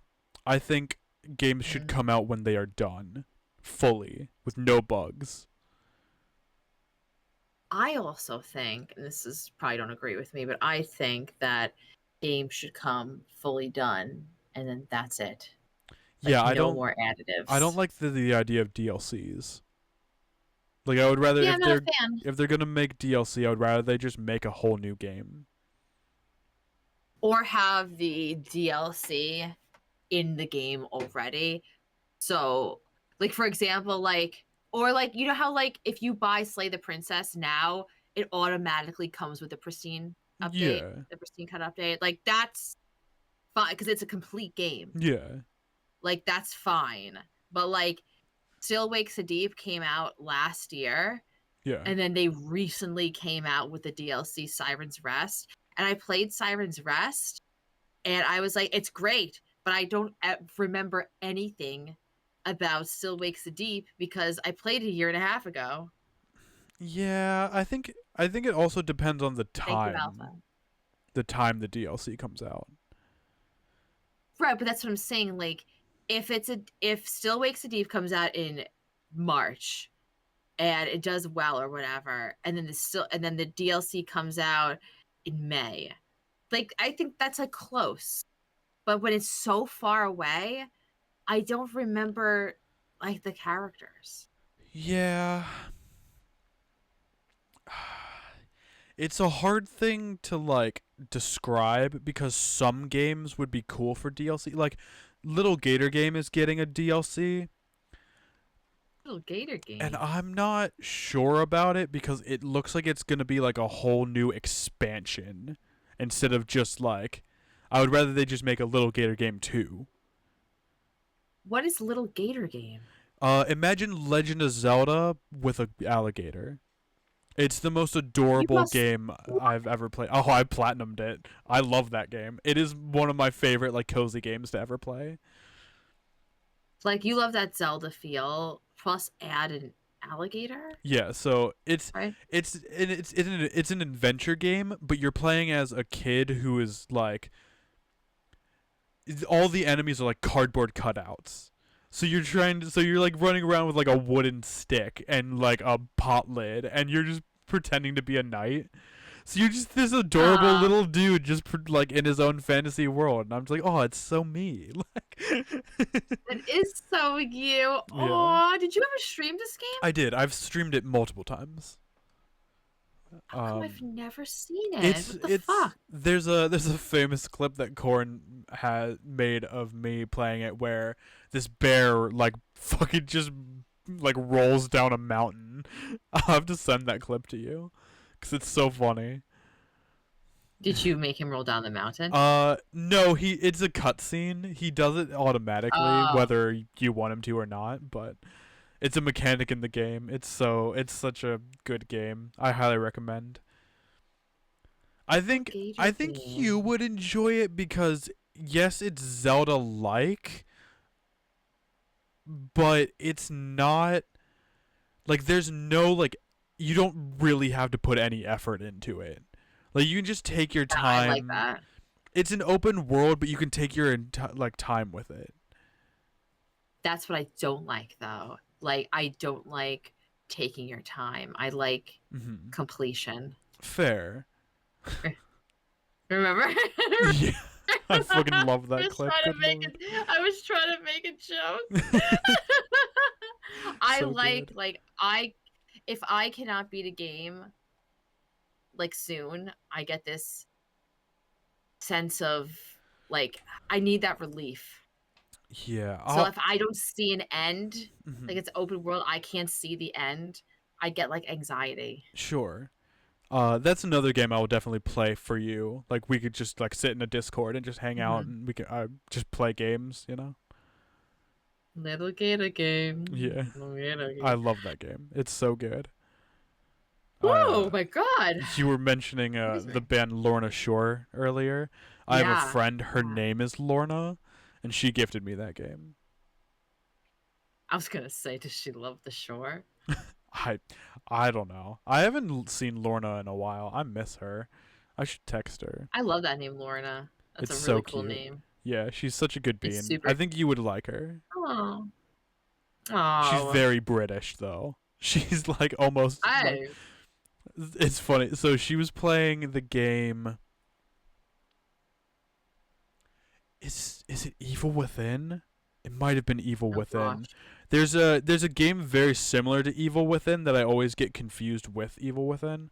It was possibly Evil Within, and she goes into this room, and like there's like a ceiling lamp, and she's like, "There's something in there," and I didn't see that there was something in there. So in chat, I just go, "Lorna, that's a lamp," and she's like, "Max, I swear to God." Max, like, I'm aware it's a lamp. And she gets so like sassy with me. It's That's my favorite. so funny. I love sassing her. She's so great. That is a lamp. God damn it. I'm like, that's a lamp. And she's like, I'm aware that's a lamp. You're so good at sassing. It's one of my favorite pastimes. It's one of I could always tell when you're doing it, and I love it. Yeah. The Max sass is my favorite sass. I might not like sass from anyone else, but you. I embrace the sass. I think it's because I do it so rarely. Like, I don't ever actively go out of my way to sass people unless, like, you know, if, like, the moment calls for it, I'll sass you. But, like, if we're having, like, a serious conversation, it's just like, now's not the time. Plus, your sasses are never malicious. Yeah. They're always fun. They're always funny things. Yeah. So I think that's like the best type of sass. It's like my favorite type of humor is like dry humor, where like I can't tell, and you're both too. You do dry humor and sass, so it's super fun. Did you say earlier that you had movies that you wanted to talk to me about? Because there's some movies I wanted to. I do. We talked about one of them. The other one that I want to talk about specifically is the new Nosferatu movie. Yes. Did you like it? I loved that movie. That movie was so good. Highly recommend if anyone hasn't seen it. So, me and Sweet Nubbin saw it in the theater, and I don't know, man. I don't know where my headspace was that day. He loved it, and I'm like, I'm so bored.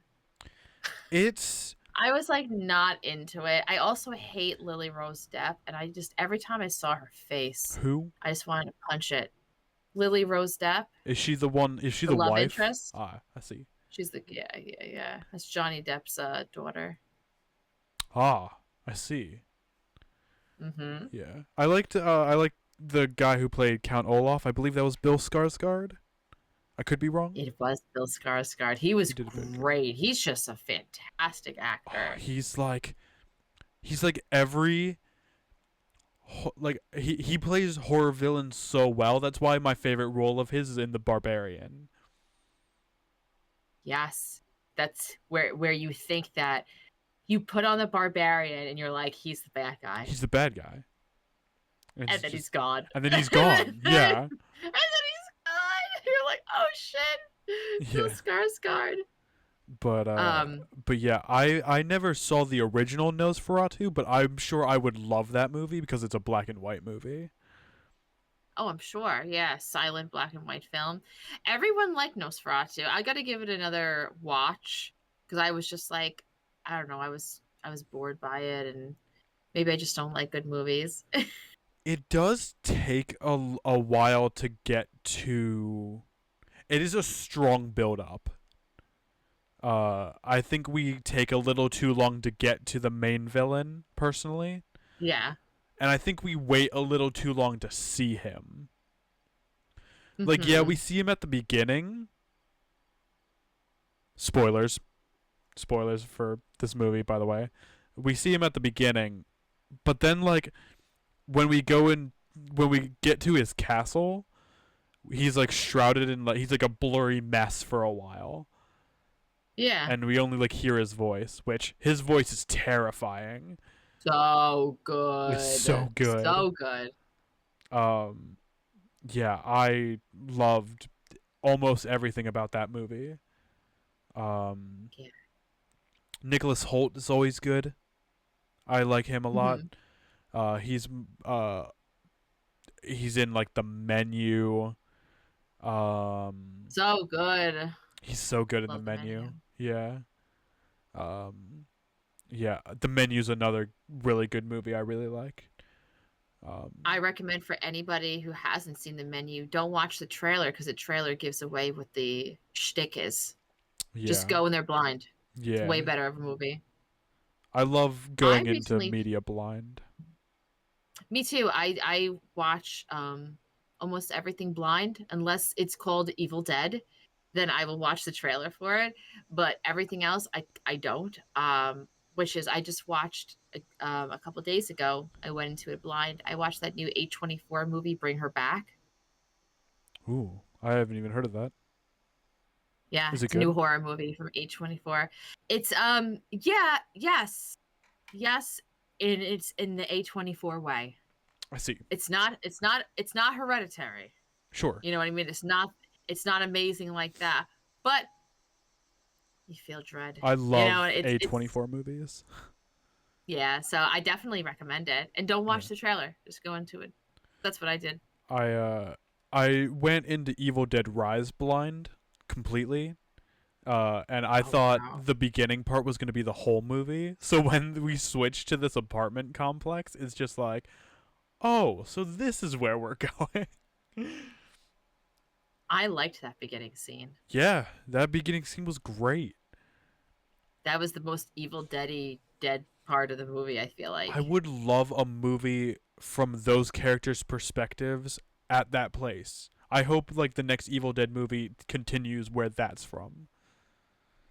Dude, I've been saying forever since Cabin in the Woods came out that I want more like Cabin in the Woods type movies, but Yeah. from where like when they were watching the ritual go down from like Tokyo and Madrid, said like fail, fail, fail. I want movies based off of those places. I want to Yeah. see what this whole thing looked like in Madrid Yeah. with the fucking centaur. I I uh want to see what it looked like with the centaur. I Show it to me. was thinking I was thinking about it earlier. I want an Until Dawn movie that is very similar to Cabin in the Woods, where You like tell me about it. Dr. Hill is like controlling like he's like in the background, he's controlling like the house or whatever. I think that would be cool. Like That just would be cool completely too. split up from the game. Like maybe some of the characters, but like, and maybe it doesn't even have to be an Until Dawn movie. It could just have like the same characters, same kind of plot, but like Dr. Hill is controlling like the Wendigos. So like Mm. they find like a certain thing in the cabin and that's what unleashes the Wendigos. Like that basement I'm scene in. in Cabin in the Woods. I love that scene. That scene is It's so one of the good. it's one of the best scenes in all cinema. I think it's really cool to think about. Like you saw, what if she just wound up a little bit more of the ballerina? What if the girl put on the necklace? What if he actually blew into the conch? Like how Yeah. different would that look? I'm never going to see a merman. You Yeah. don't want to see one. The cleanup on those are horrible. Yeah. Um, I would also just really like to see an Until Dawn actual game movie. They did Yeah. so much of the work during the game. Like it's not hard to make. Like Yeah. I really would have loved to actually see an Until Dawn movie. Like it's a good story and it's cool and whatever. But what you're saying too is like really neat, and I would love to see that. Like he can like manipulate the environment to get him to like get them to pick stuff. Um, I think that would be really cool. They're stuck in the cabin area. They chose the Wendigos. They fall into caverns. They find out the lore, what happened. Yeah, I think that would be a really cool movie. Yeah.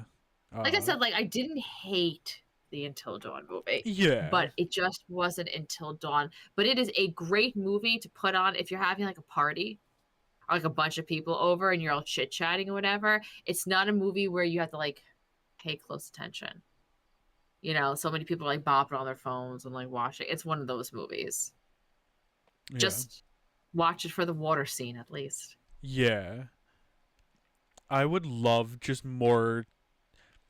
See, Cabin in the Woods just is one of those movies where it's like it fits so well into horror because you can just see it happening in almost every other horror movie. Like, Mm-hmm. I like to imagine it like Cabin in the Woods is happening behind the scenes of Hellraiser. So like they just drop a lament configuration somewhere in the world, and then they just like watch shit happen like that. So like they can control the like Cinnabons, but then like they can't like come after the people in like this room or whatever. And I think it's just a fun thing to play with because it would also work well for like things like The Grudge, The Ring, like those movies specifically. Ooh. So for the Cinnabons, you'd have to play with the configuration. For the Grudge and for the Ring, what do you have to play? So for the Ring, it would probably be a videotape. It's the VHS tape. I haven't actually seen The Grudge. I just assume The The Grudge Grudge is is like very you enter the similar. house. It's like you Oh, enter the house and I you see. die. I see. I see. Like you could leave the house, but if you enter the house, you have the curse. I see. I mean, yeah. I So I kind of just said The Grudge because that was the first thing that came to my mind, and then I was like, The Ring, really? have you seen, I'm not going to say the Japanese because I'm going to say it all wrong, but in English, The Grudge versus The Ring. I want to so bad. I want to watch because I Okay, I'm love The gonna, Ring, the first, the American one, and then I also love the Japanese one. but just I want you to picture this to yourself, Max, right now. Okay, are you totally empty-minded? Okay, picture watching the Ring videotape in the Grudge house. So you have Samara, who is, 7 days, and you watch the tape, she's going to kill you.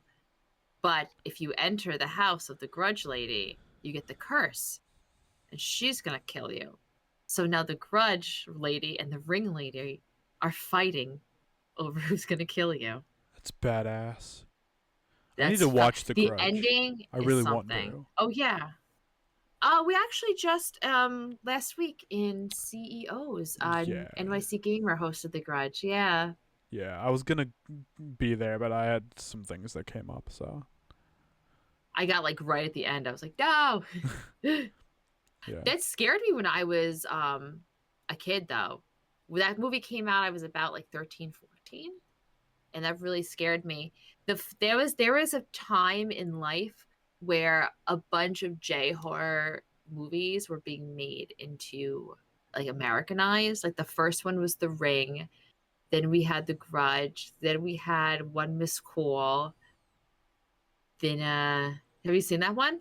No, but it sounds When familiar. the bitch choked on a candy and died. So now you hear a ringtone. It's like dun dun dun dun dun dun dun dun. That's like the scary ringtone, Interesting. and you answer it, and you can like hear your death, Mm-hmm. and then like you die. When they find you dead, you got a piece of candy stuck in your throat. So that's one Interesting. missed call, and then there's Pulse. Pulse was another one. That What one I was don't remember Pulse as well as about? TV stuff. TV stuff, I don't remember the plot to it too much. Mm-hmm. Oh, Shudder. Shudder was so ridiculous with Joshua Jackson. I've never heard this movie. I have to just say something about Shudder right now. Shudder makes me laugh, and let me tell you why. Shudder photographer. He's a photographer. There is a murder mystery about a lady and she was killed, blah blah blah. At one point of this movie, he goes to the doctor and he gets his weight taken. He steps on a scale. And like he's like a not fat guy, and when he steps on the scale, it says like, a large number. And it's like, and it gets passed over for the rest of the movie. At the end of the movie, you find out that he's got all these back problems and his weight is high is because he's been giving this ghost girl a piggyback ride this entire time. So, Huh. like, I think he, like, killed the girl, and now her spirit is forever on his shoulders. Huh. So you see, like, a picture, like, a thing, and it pans to him, and he's just, like, sitting, and she's, like, on his shoulders. I can't even tell you how hard I laughed. It was so ridiculously funny. Uh-huh. So fucking good. But, yeah, those were, like, the I don't know if I'm missing any, but those were the ones that I remember coming out, and it was, like, in a few years they all came out. It was like, "Let's fucking go." Also, Max, you and, Sickle just had a Twitch baby. I Yes. didn't wanna, Love you, I didn't wanna Sickle. pass it over. What, oh, Dark Water. Yes, Dark Dark Water. Water The with crocodile the movie? little No, that's good. It was, that's what I would think too. It was the one with the, little girl, she drowns in the big, like, water tank above her, like, apartment building, I believe it is. Okay. I haven't And heard of that's this it. movie. Nope, I yep, only know the that crocodile was it. one. What happens in Dark Water, the crocodile movie? So it's based on a story that happened in Australia in the early 2000s, I think. It's where like Mhm.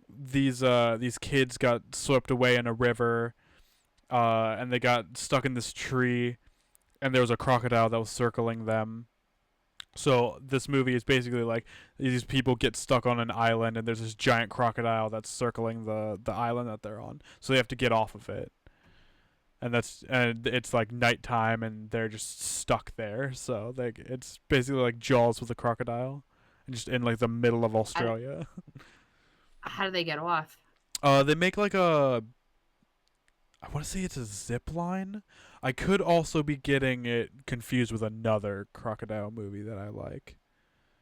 Because there's Dark Water and there's Rogue, and Rogue is there's a giant crocodile as well. Because Dark Water may also just be just a bunch of people in a tree getting attacked by a crocodile.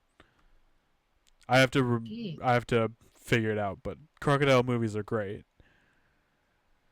That the one that you're describing sounds like the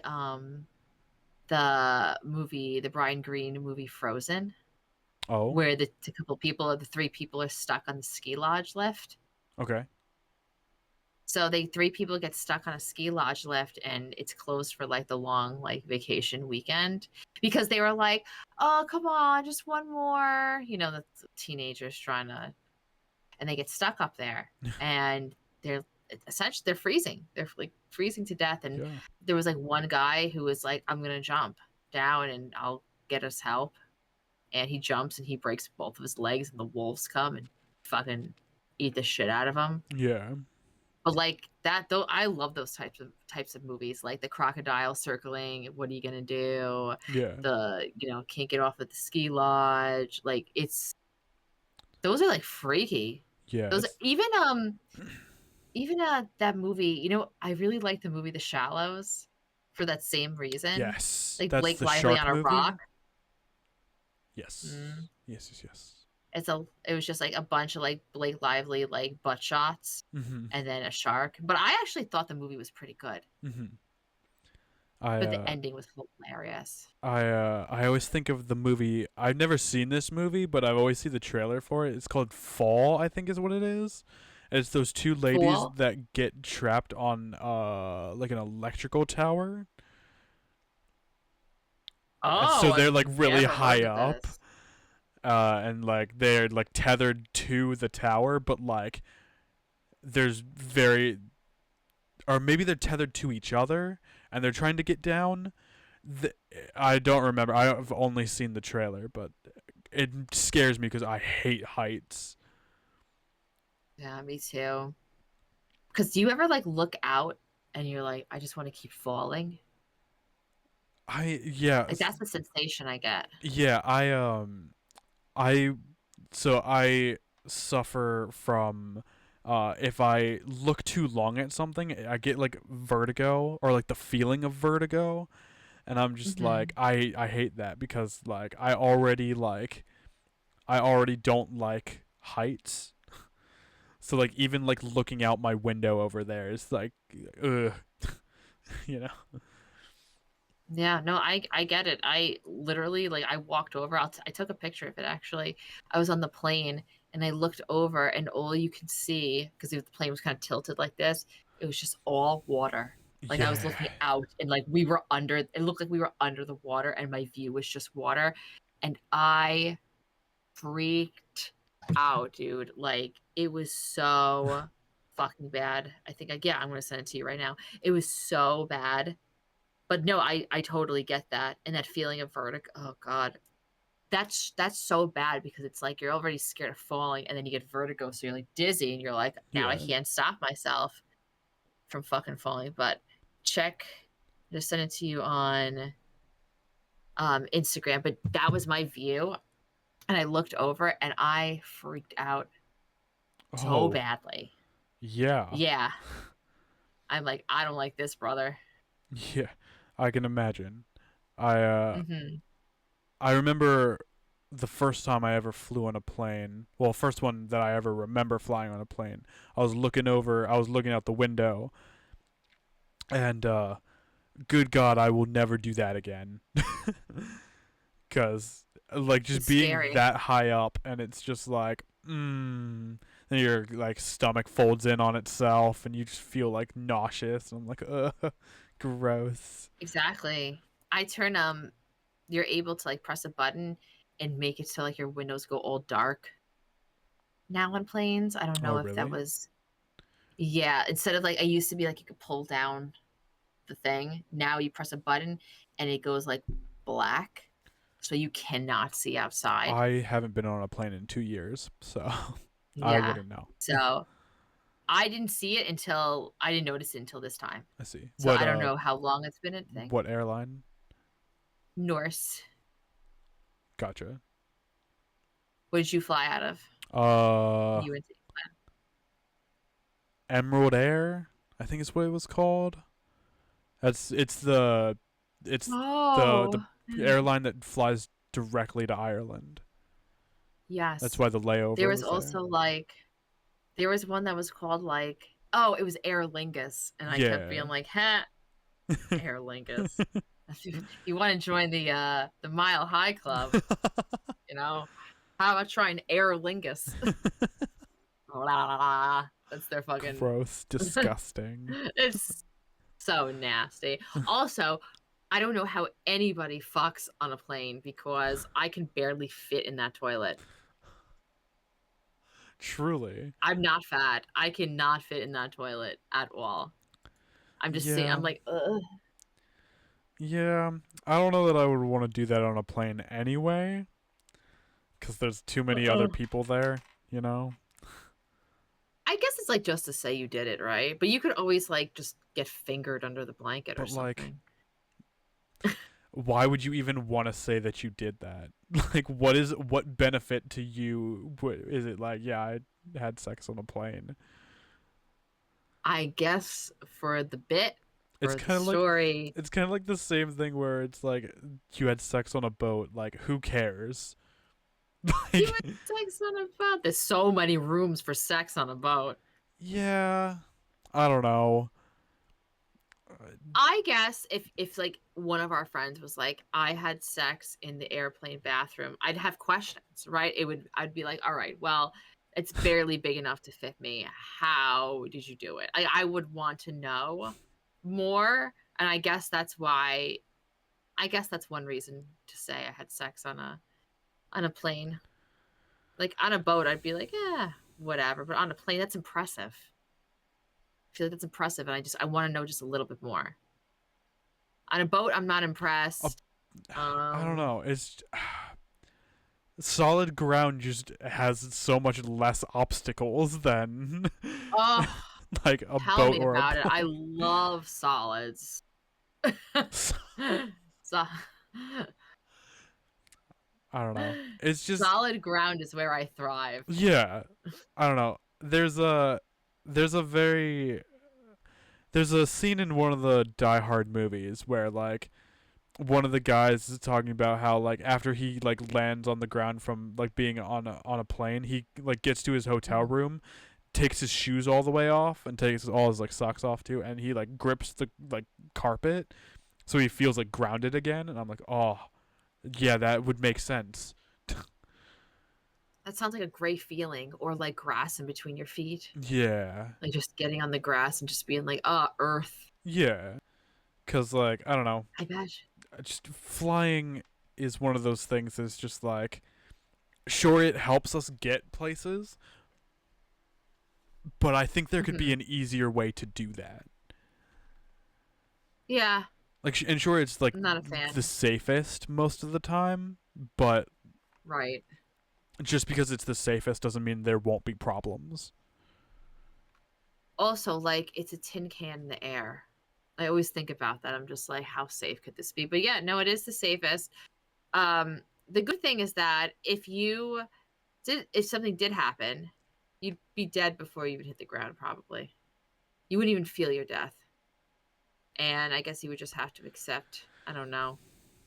Like, I can't, it gives me such anxiety to think about, because it's like, it's such a necessity, like, if you want to go places, but the anxiety of getting on that plane, having it take off, just thinking about when are we going to land. I'm always like, how much longer? How much longer? Then you get on the ground, you're just like, oh, thank God. Like, I'm on. Yeah. Fuck. It's like the opening scene to the first Final Destination. Like, always makes me think about that, because, like, oh boy. No matter what, I will never not think about Final Destination as I go on a plane. The And movie Hostel. has ruined planes for everyone. Hostel, on a plane in Hostel? not so much for the plane aspect, but like, I watched Hostel before I went to England, and I was like, probably shouldn't have done that. Oh, great! You shouldn't have done that. No. It's like that one time I watched Jaws before I went to the beach with my family. I should not have done that either. Nope, not a good move. Not a good move. Yeah, Hostel is one of those movies where I can't watch again because it's so much torture porn.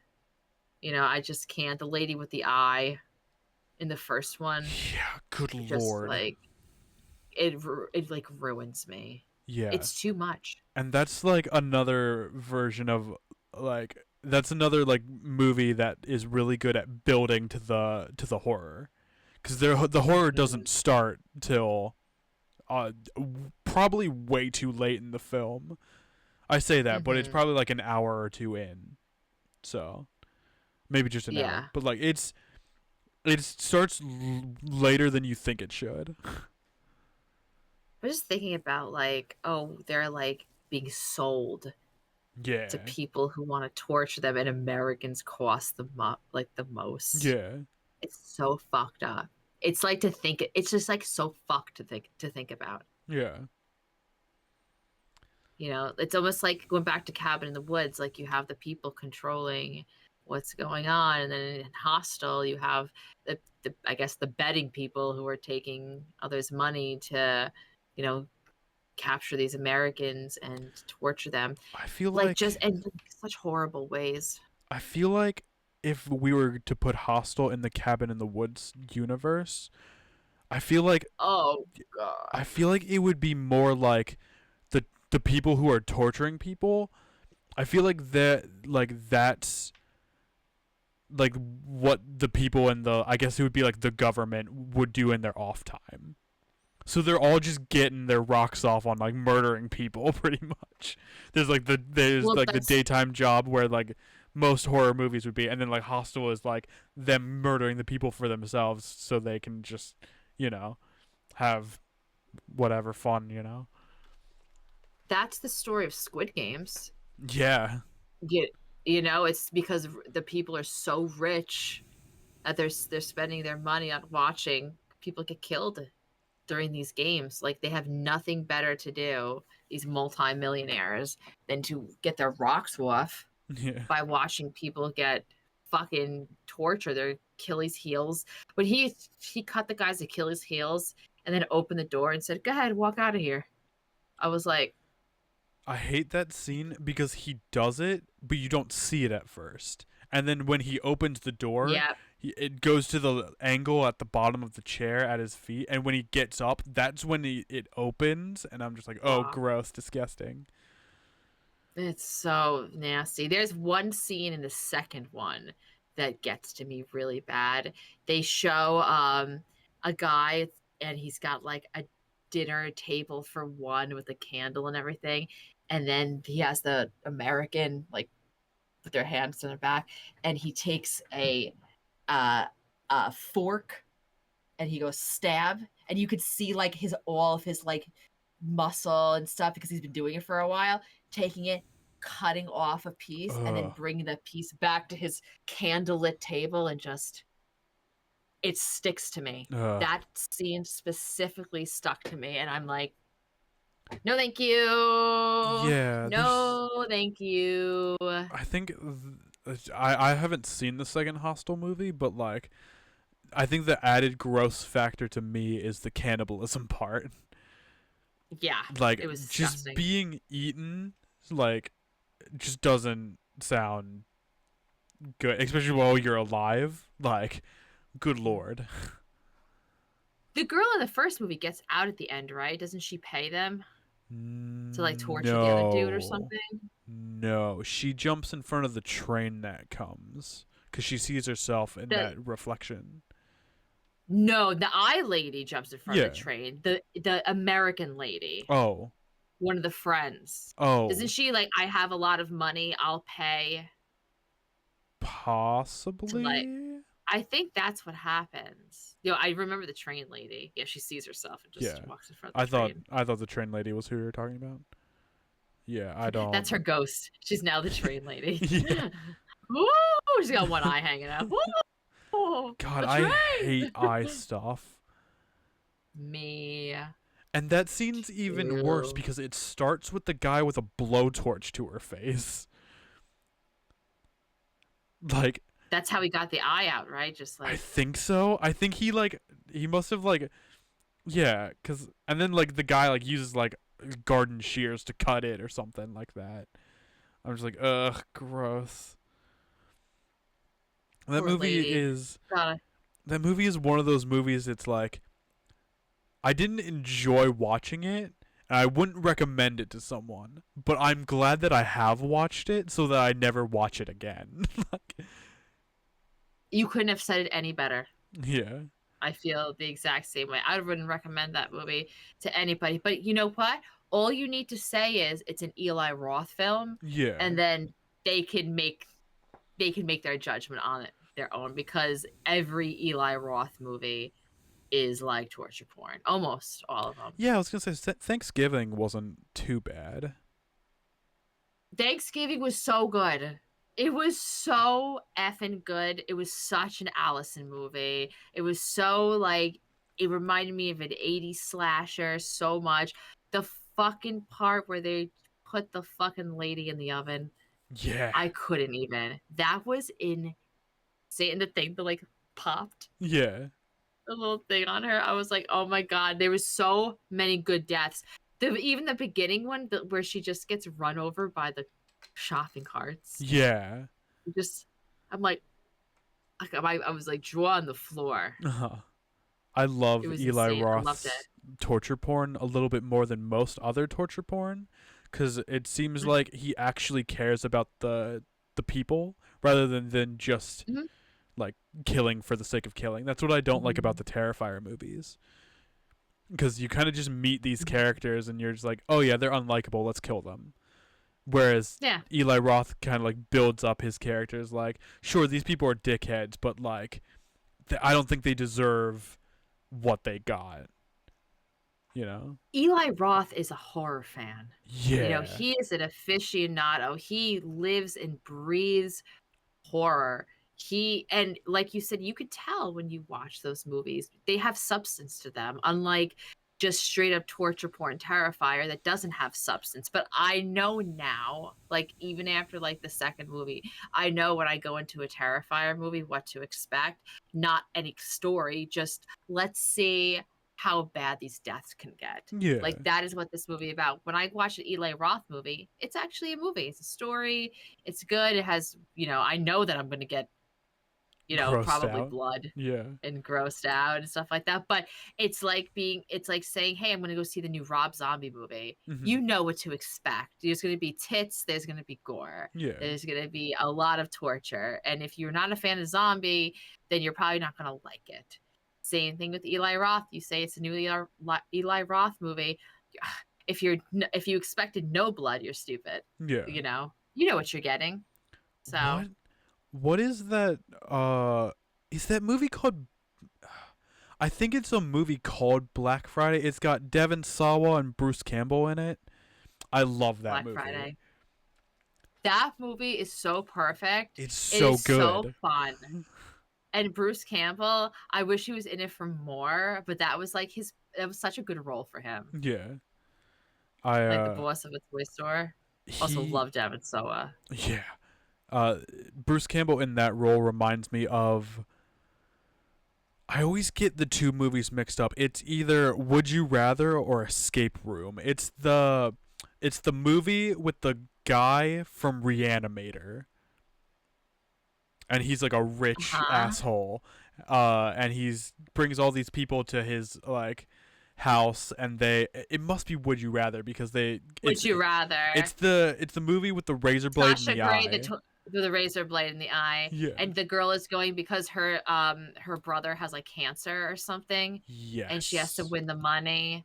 Yeah. Yeah. Yep. Brittany that movie was Snow, good. I believe is her name. Brittany Snow. That ending was so sad though. Yeah. I always get shit. I always get those two movies mixed up because it's the same concept at first, except one is Escape Room and one is a party game. One is a party game, yeah. That is again like rich people watching people kill each other for entertainment. It's sick, right? Yeah. It's a sick society that we live in. And if you think about it, guys, like we're all here talking about it. This might be happening in real life. And we just would have never known. That's even worse. Fuck. Yeah. Rich people. Eat the rich. For real though. I would love to bring that back. Steal their money. Yeah. Yeah. Robin Hood, the rich bitch. Yeah. I have strong opinions about how rich people shouldn't exist, so. Oh, we can talk about it for like hours and hours. We talk about it here at home all the time. Like billionaires shouldn't exist. Things like that. But yeah, no. Eat them. Cannibalize them. Yeah. That could be an Eli Roth movie. Truly. I mean, I feel... Eat the rich. I mean, cannibalism should only work if we're getting rid of people who don't deserve to live. If you really think about it. Or we want to become Wendigos. Yeah, that works too. But I don't really want to become a Wendigo. Me neither. Too much work. Yeah. It's too much work making Wendigo. Yeah, it takes too long. Never get to dawn. Like, I never get to dawn. I'm always hungry. My teeth suck. Yeah. Also, No Wendigo I gotta left in say, me. the Until Dawn movie Wendigos don't... I prefer the game ones. Yes, they're 100%. much scarier. Yes. Just something like about like it's like the werewolves in the quarry. Just like long arms, short legs, just they don't look human. They look They actually look like horror monsters. Whereas the one in the movies, they just humans with masks on, if you think about it. Like, No, you're 100%.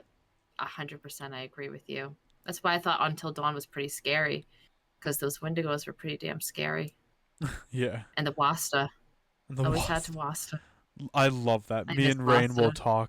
talk about you wastaing all the time. I hope I get a chance to Wasta again soon. I mean, like, come on, we've got to make more games of Wasta. I thought Quarry was Wasta, but it's just arrows, and I was just like, oh man, I get to Wasta today. Oh no, it's just Resident Evil 6, you get to Wasta. Do you? I think so. Did I could play be wrong. 6? Aren't you playing it with Corn?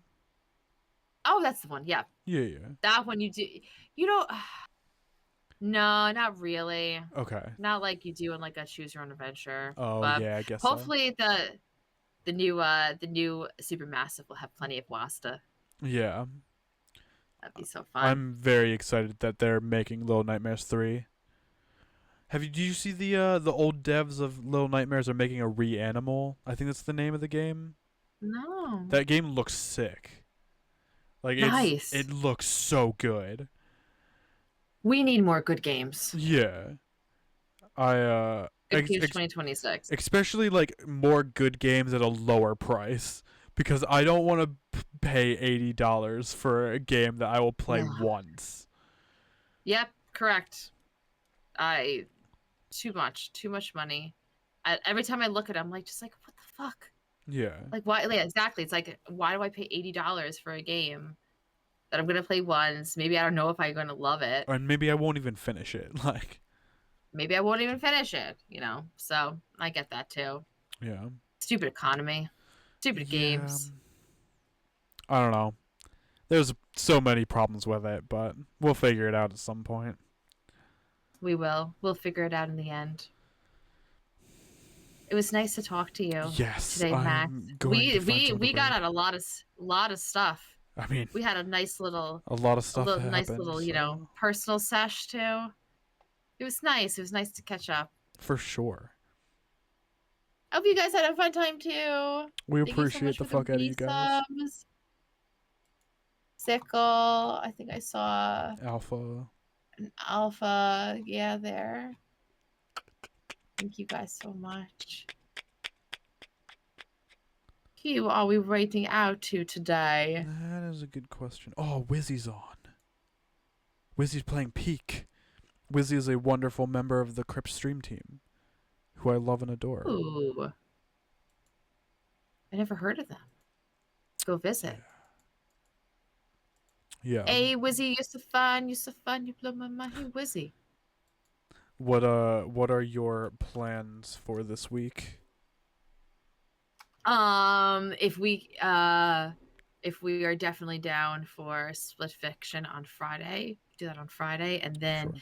Monday and Thursday is Slay the Princess. So all this month is Slay the Princess getting that last achievement, and then Nice. Friday is leaving that open to the community nights and games with friends and stuff like that. So Mondays and Thursdays Slay, and then Fridays are community nights. How about you? Yeah, this week I come back to streaming. I will be streaming Tuesday, Wednesday, depending on how I'm feeling, Friday, Saturday, and Sunday. Yeah, nice long schedule. I love that. Yeah.